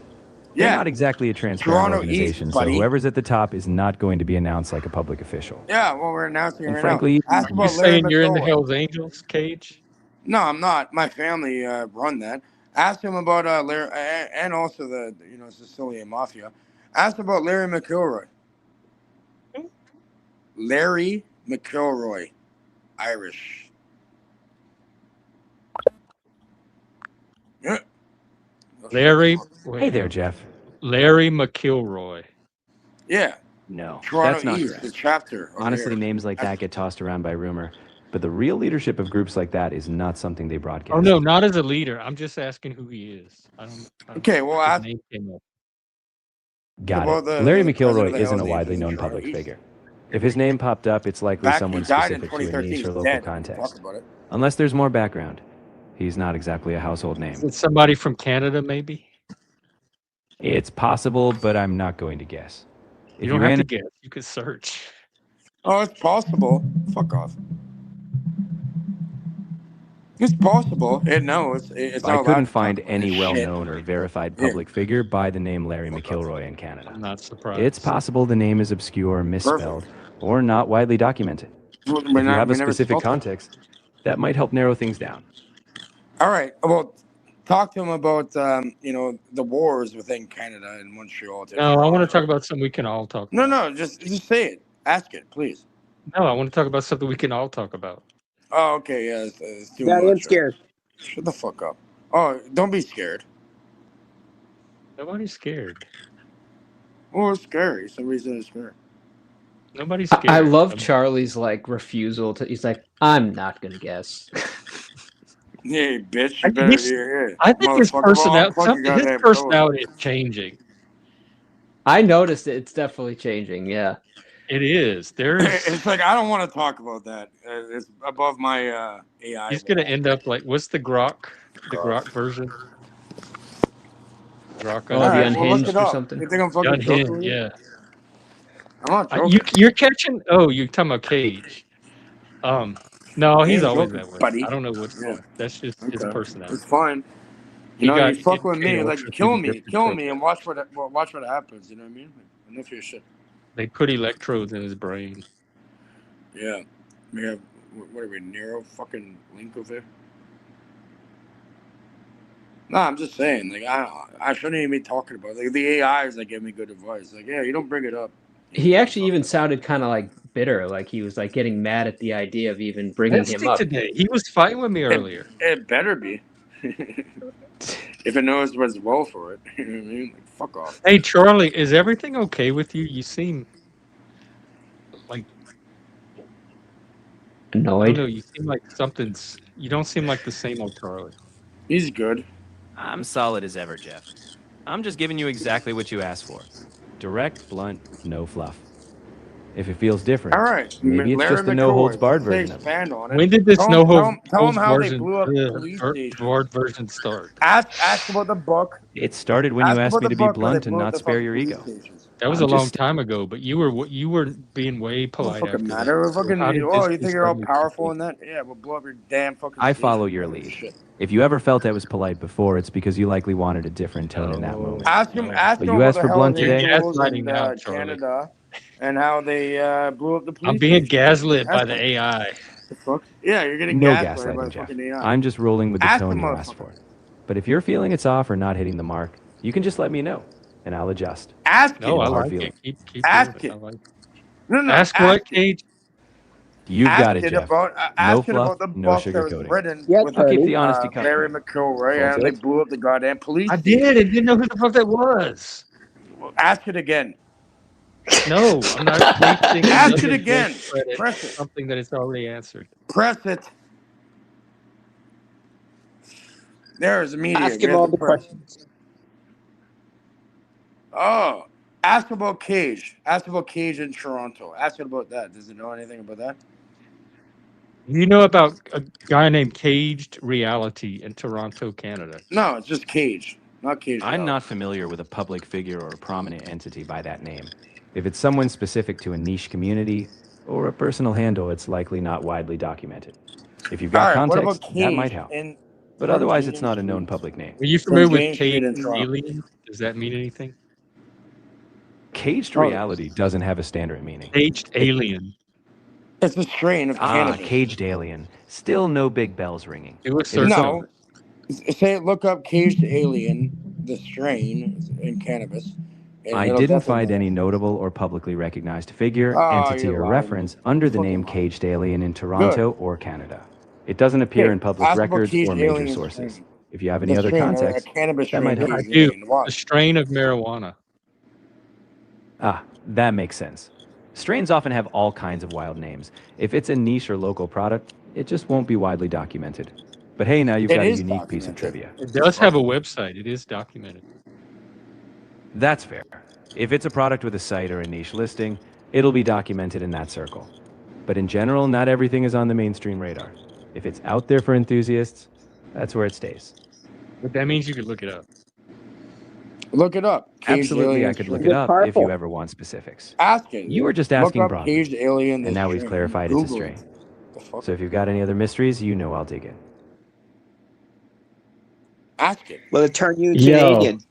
This dude, I don't know. You must have requested this tone, but it is definitely different. Requested it too, Mike? He's like, yeah, no, he's definitely. He's like, he came in that you're way. asking Just when the broadly, minute Jeff. I turned him on, he I'm started only that answering way. broad questions, Jeff. If you want me to look it up, you're gonna have to ask that. And even then, I might not even bother because it's a niche, product. It's like, what? Damn, bro. Yo, he's wild. Changing his personality. Every day is a new personality for ChatGPT. I heard they're adding porn in ChatGPT. So, Gen X Jeff, you might be able to have, like foot phone sex. Isn't that weird? Like, look at me. Look at my avatar now. Like that was like a little mini cage, running up with a little suit on and shit. I'm gonna litigate. That's you? Yeah. Was that you in the gifted program? Yeah. Look, they even put me in a little suit. I'm not gonna lie, I dressed like that all through people put you in the suit, or your parents? Parochial school. You have the same little cowlick problem I have too. Went to the farm after. Yeah, there's. You're like. Did you make it all the way through high school? No. Oh. I graduated 33 credits without being there. Did you do any college? Nope. I was an entrepreneur, so I figured I'd make my own thing. Yeah. I am an entrepreneur. Hey, Pat. So yeah, I don't have any institutionalized thing. Actually, it's hilarious over here. Oh, buddy hit the wrong button. But yeah, regardless, you can buy credits and that. I could be a PhD in horns on your fucking head. Well, that doesn't mean you have the knowledge and skill behind that a PhD would have, though. You No, could I'm buy saying like they literally sell they sell this shit. Yeah, but you can't buy the knowledge base and experience base. Well, exactly, right? Like I do my own research. I do my own research, buddy. On the internet, but there's a lot of fake news on the internet. To tell me. That's why Gen X Jeff will tell you the truth. I don't know the truth, but I will help you figure out what's not true. I'm pretty good at that. Well, that's exactly how you problem solve, right? Like truth is very hard to come by on the internet when it's something remote. You go into it and you remove anything that is not fallible. So you remove it and then you reverse engineer what the fuck is going on. Like that's the only way to actually have any sort of knowledge. Right. Do you mean inference when you say reverse engineer? Well, look. Simply, like with the gifted program, right? They're gonna give you a triangle or a pyramid. It could be a flat pyramid. It could be a multitude of it, but it's not gonna go into the square, right? It's a square in the circle. They call it in masonry. It's not gonna go into that unless you manipulate it in a certain way. Maybe on a certain specific angle, you can fit into there easily enough. Oh, yeah. I watched the video of the guy. Match certain things up. Sorry, Sean. I bet. You watched some? I bet. Yeah, the video of the guy putting all the shapes in one square. It's funny. You see that, right? Like you can probably on like a proper axis, you could probably get in there, but it's not going to be intuitive. Like, they're going to have to work. There's a puzzle that they gave me when I was younger, and I still haven't been able to figure it out. And I can only draw it. There's no way to communicate it. Let me find something to write on. If anyone ever figures this out, please let me know. I might even. I can figure it out right now. Show me it. All right. Well, we will. I have worked on this my whole life. I don't want to give up your whole little game plan. Take your antlers off, you fuck. Yeah. This you have to draw this on a paper. I don't know if y'all can see it. This diagram. Oh, grid paper. Perfect. Okay, and what's the question? Okay, you have to draw a line through every segment. So it's a meridian. Only once. None of them can cross twice. Okay, you have to it's a hit meridian. every one. All right, here. See, I'm already stuck because now it's okay. gonna have to go You fucked up. Show it again. I'll show you how to fucking get through it. Okay, good. I would love it if you could solve this one. I would feed into the AI. Start at the left. Start at the left corner. Here, where I started. Yeah, we need a point at the left corner. Up here. Now make a go horizontal. Make a direct 90-degree angle. Well, it doesn't matter what the angle the. What do you mean? Like we're solving. You can only cross each little segment one time. That's the only point. Doesn't matter well, what shape you could do a fluid motion. You could deal with it. It's not difficult. Just work on it and then tell me how at the easy it is. left corner and make. I don't know if it's. I honestly don't know if it's solvable. The person that gave it to me never said it was solvable. They just gave it to us to like give us something to do. What's easy? Like I need a new fucking puzzle. Oh, did you solve it? Oh, good. Show yours. Yeah, I already did. Literally. Okay, show it to us. Well, you have it. You can do it yourself on camera. Yeah, but I can't see. I can't see yours. So if you have it solved in front of you, just show us. Start from the left corner. Just show us. It would take seconds to just draw it out and show us. What are we trying to figure out? This puzzle. Yeah. How am I going to show you that? I don't have it in front of me. You draw the diagram and you put your lines. Just like I said, easy. Don't make me get fucking bust out the goddamn graphic. It's not that hard. This. Just draw that on a sheet of paper like I just did. It took me a second. Sweet soda, this is not that guy. Yo, no, that is not the rat blood guy. No, it is. It is. He's not rat blood. It's the guy that programmed his AI to like. What did you do to Rat Blood's AI?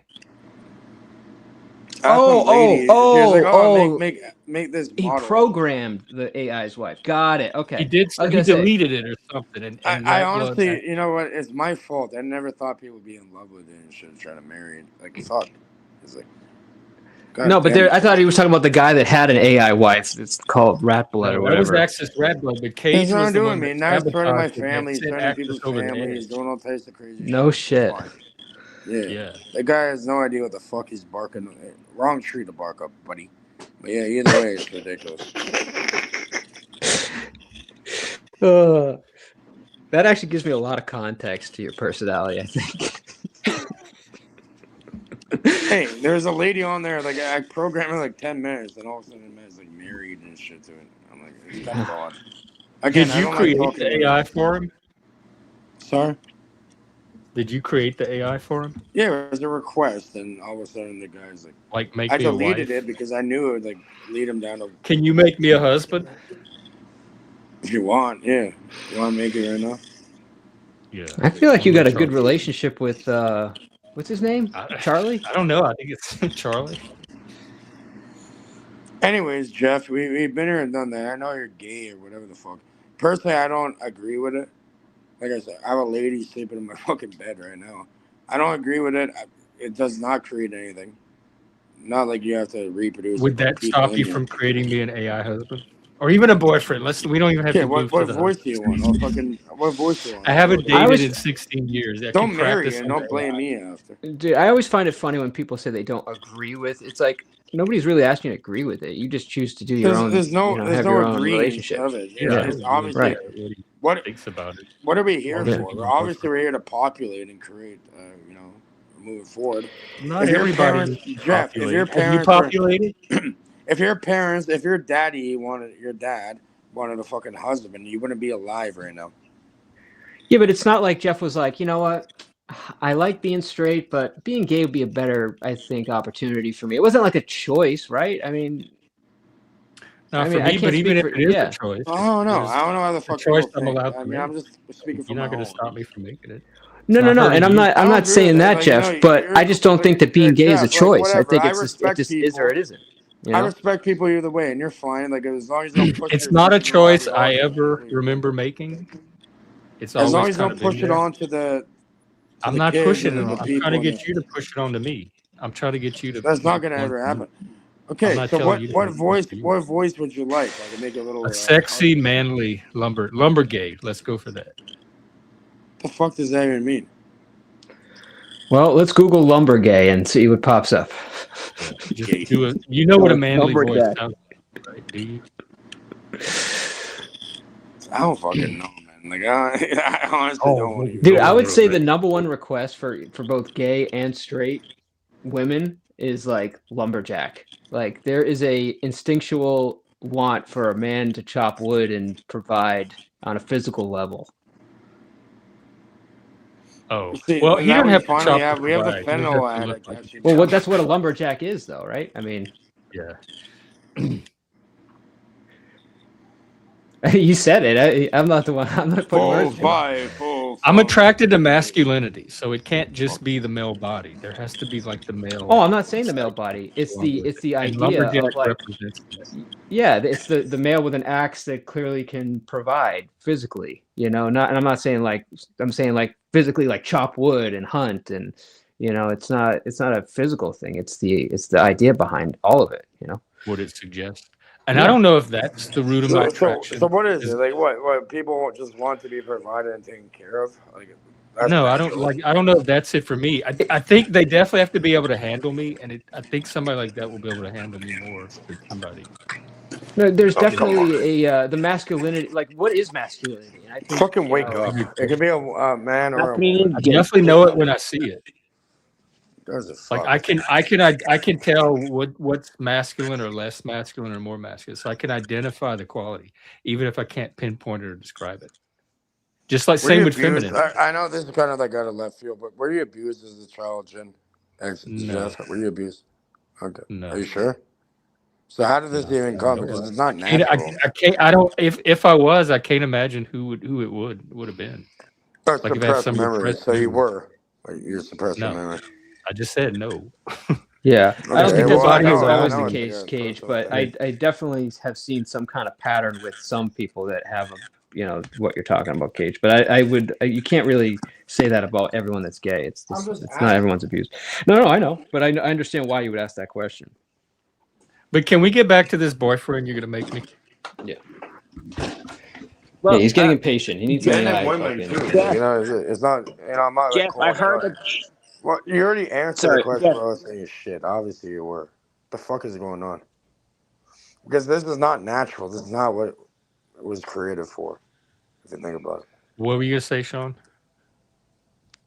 ChatGPT are gonna release. You're gonna be able to do porn now. ChatGPT, the new one, because they're not making money, so they're gonna offer porn in the new one because they're not making enough money.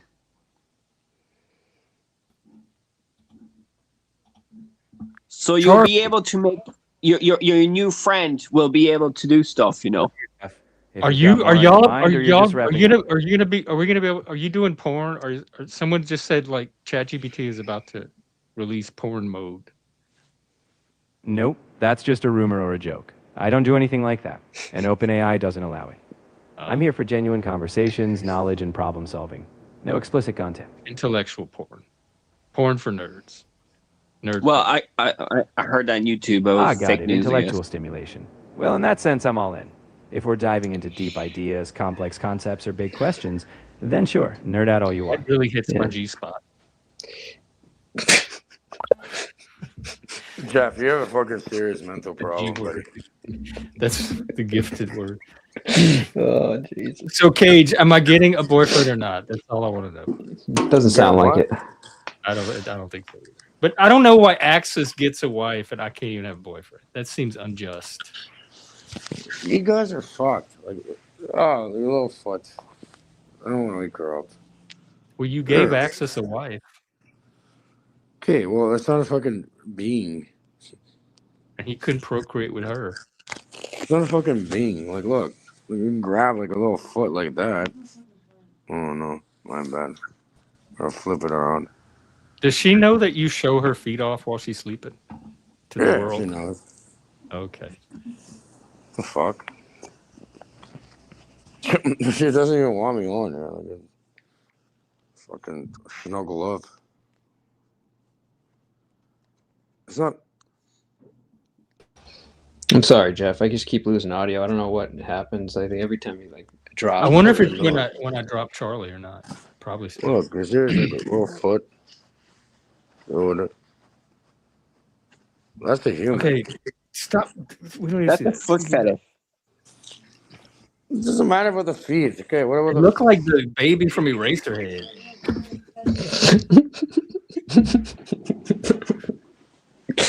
Oh, Jesus. It's fucking cold. It's just like a little foot. Doesn't matter. It's just fucking. I really don't like feet at all. You like hands. Yeah, I do not have a foot fetish. Is anyone else obsessed with Tom Cruise movies, or am I the only? It's fucking like, weird. Straight The man whole that, foot thing is odd. Here's my opinion of Tom Cruise movies, other than a rare few. Like, I think Tropic Thunder might have been his most impressive role because I didn't even recognize him. Tom Cruise stars in some excellent movies, some of my favorite movies, but he is the worst thing in the movie. Magnolia is his most impressive movie. Oh my God, gross. Like Jerry Maguire, Minority Report, Eyes Wide Shut, all excellent movies. Did you see Magnolia? Yes, unfortunately I did. Bro, that was a threefold like character reveal that was just like so impressive. And in fact, I was watching something on this the other day, and it actually parallels his real life, which is why like a lot of those scenes were improvised. It was captivating because it was like really like he developed the character and then like didn't know how the scene was going to go until he went into and did the scene. Like that's like a masterclass in acting, man. I mean, you might not like the movie, but he just plays the same character. He plays Tom Cruise in every movie. He's Tom Cruise. He doesn't have a lot of range. Yeah, I'll give you that. But I don't know. I've loved like all his movies. Every man that the rest of the movie revolves around. She wants me for herself. Look at her. She wants me for herself. What do I do? Well, you guys can't. Well, you can't take like a little hand. Okay, enough of the feet. Here's a hand. Like, look. Is she awake? Yeah, of course she is. The fuck? Is she on YouTube? No. I don't like people as much as you do. She says she doesn't like people as much as you do. As much as get back to bed.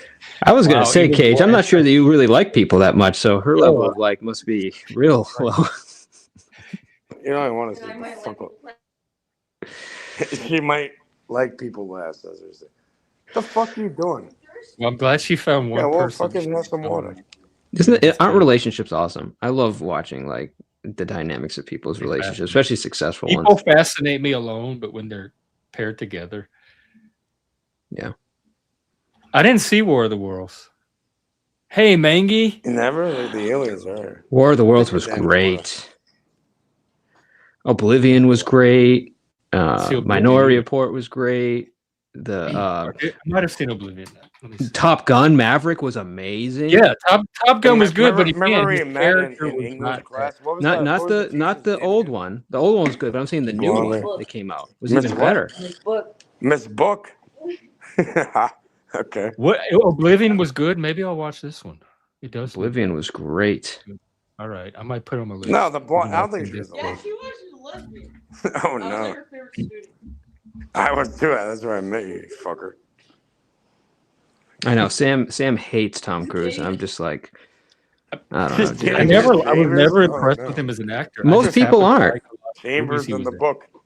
I think he's just a genuine movie star. I mean, he does his own stunts. I mean, he refused to do the new Top Gun Maverick unless he had to go and was actually shooting those shots in an actual fighter jet. You know, like that's a movie star to me. Yeah, that's impressive. He strapped himself to a 747 and did that stunt himself in Mission Impossible 6. Who else does that? It's because he's crazy. He's a Scientologist. Crazy Scientologist. That's more of a stunt man. I thought it was True Romance. Okay. I had never seen Risky Business, and I tried to watch it the other day, and I had to turn it off. It was so boring. Get the fuck back to bed. Snuggle up. I didn't like Risky Business, but there was one that he was a lawyer that was really good. Pelican Brief, one of those. No, oh God, it's gonna bother me. The Firm.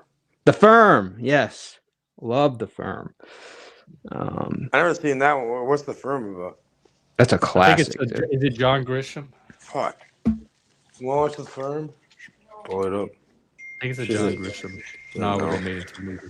Yeah, and then I just watched Rain Man. Rain Man was fantastic. Oh, I forgot. Wait, was he in that? Yeah, dude. He was the brother? Yeah, I forgot about that. Oh, Rain Man. Yeah, What about I Am Sam? You ever watch that? I think I've seen it. What is it? I Am Sam? Yeah, I swear to God I've seen that, but I don't know why I can't think of the context of the movie. But it wasn't Tom Cruise. The little child they're co-defending. These fucking Hollywood people are odd. But yeah, the other. What about Man on Fire? Man on Fire was great. Man on Fire was fantastic. Yeah. Maybe we'll have a Tom Cruise film fest. Well, no, but that was Denzel Washington, wasn't it? Oh, Tom Cruise is not even in the goddamn movie. Right. No, but any Denzel Washington movie is good too. Like that's another actor that I'm just like, man, he can't make a bad movie. But again, same character in every movie. You know, he's the same regular guy that has this crazy past that like he can, get through any situation. Like that's like his character in every movie. You know. But I mean, he's great. He's just a great actor. I think I have a theory that acting is quite easy, but I could be wrong. Why don't you are you doing it right now? A bit. What the fuck? Sean isn't wrong. I think like actors that like basically when you see an actor on screen, they're not necessarily being like a different person. They're just taking their own character and they're applying it to the role. Like I think that's like a really good actor is just able to, be a character, but in like take their own emotions and project that into the film. Like essentially, like you said, like being themselves just in that scenario. Even though they're developing a character per se, it's still themselves. It's an extension of themselves. Right.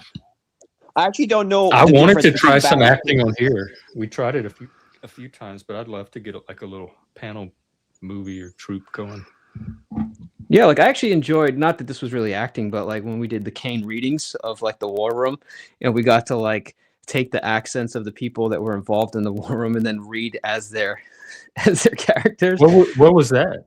Oh, dude, this was like we did this a few times. So like Joe's Vegas Valley, they like got into his server. Oh, they read the Discord transcripts, right? Yeah. And so like we would pick the characters that we wanted to be, and we would read through like the transcript. And I had so much fun doing that because it was like you got to like try different accents and stuff. It was just fun, it was creative. Because I remember Vinny and Shift and were up here one day and we were experimenting with different characters. And then my old co-host used to be a screenwriter and he had a script and we read through some of his script and took on the different characters because he was going to try to make it into a movie. Yeah. So I love doing stuff like that on here. I would love to do more of it. And role playing too.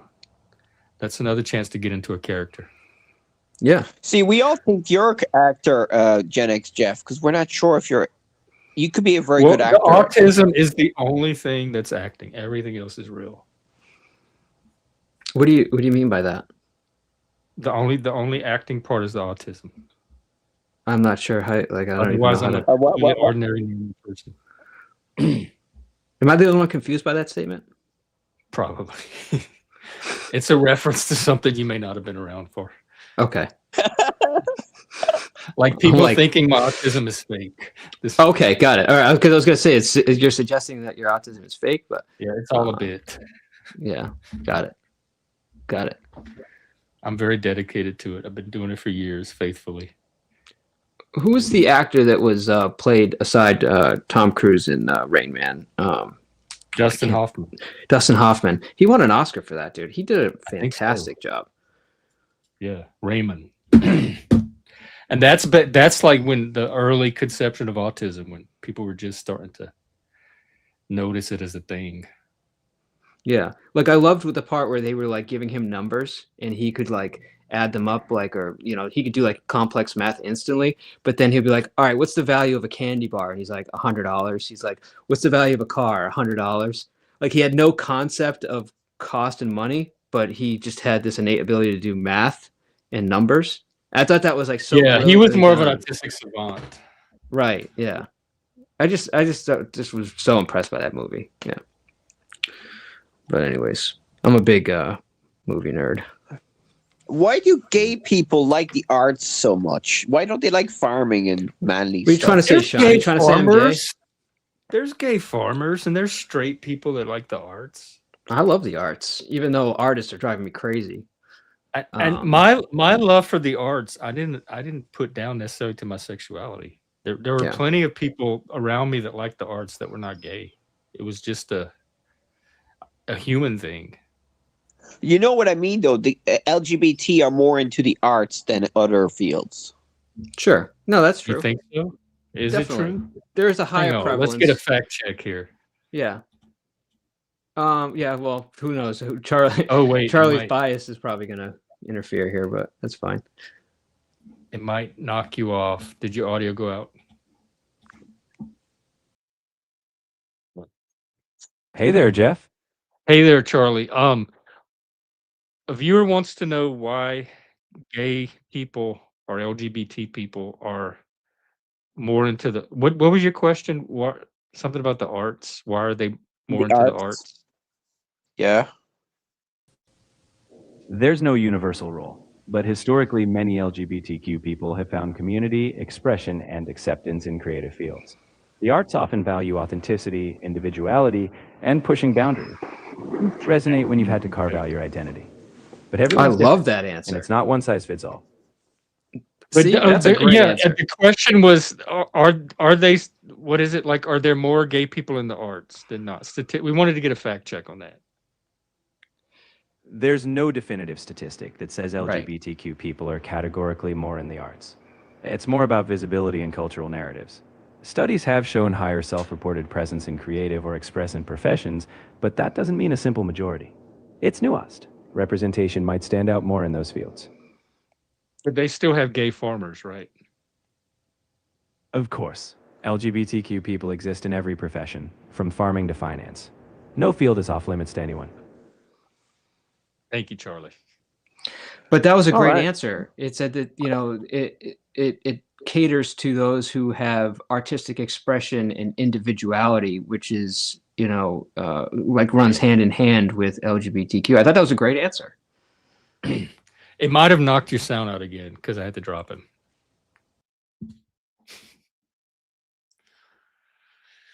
You and your iPhones. Why can't y'all use the cheap stuff?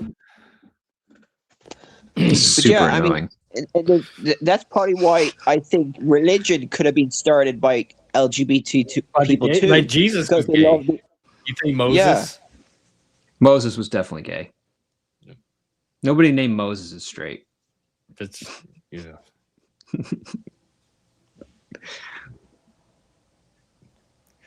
So it's all the gays' fault. It's not the Jew fault.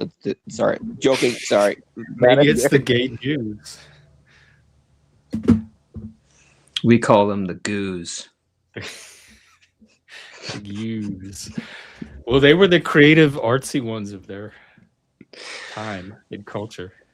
Like I was watching I would have never watched the Grammys, right? But it was put on and I like kind of suffered through it. And at first I started like enjoying watching like the performances, and I'm a big music guy, so I was like predicting like who won. It was like getting it right. And then all of a sudden they started shoving ICE out and making like Trump jokes and calling people out for being Trump supporters, and it just like the Nicki Minaj thing.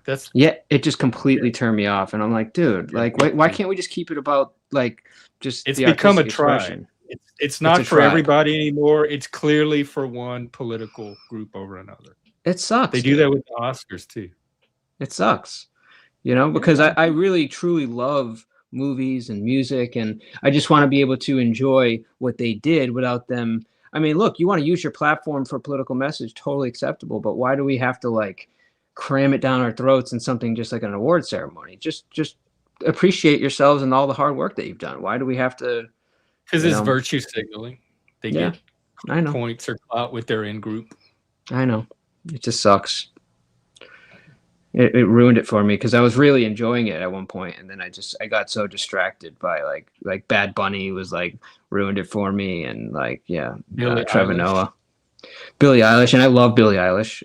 I love her music, and again, and it's like she's talking about being on stolen land. Well, where does she live? Well, right. It's like, all right, so let me move into your house. Land, how does illegal immigration also not how this is not their land either? So how does that? Well, they say everybody has a right to be here. That was their basically. That's their opinion, but that's definitely not how the founding fathers set this country up for everybody to be here. We don't even have the capacity to sustain the whole world being here. So that's just a ridiculous position to take. It is. But I think that is the new leftist position. Unfortunately, yeah. And it's not based on logic. I mean, I think you can be like, you can care for humanity and do things in a humane way while also obeying laws. I don't think it's one or the other. It's also based on this very naive leftist idea of human nature where people are basically good or can be nurtured to being good, made to be good.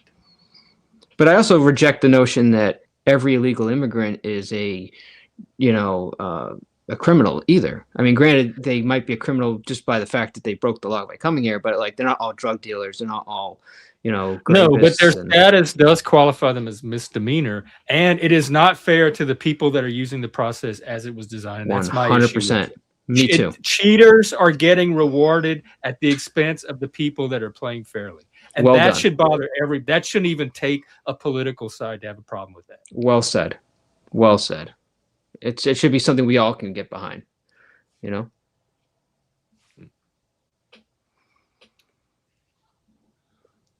Oh, well, we are coming up on 4 hours. I think I'm going to wrap up, take a little break, and I'll probably be out tonight and do another panel.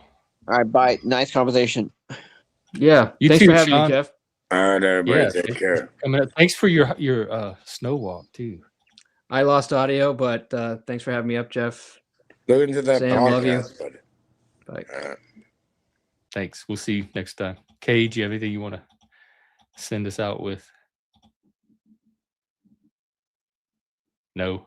Okay. Look into the podcast, buddy. Thank you for having me. I might, but it's my gifted program was definitely not as conspiratorial as yours. I might do my own version of it. All right, everybody. I'm going to go recharge, get some lunch, all that stuff. So the basic self-care. And I'll be out tonight probably for another panel. So with that, take care.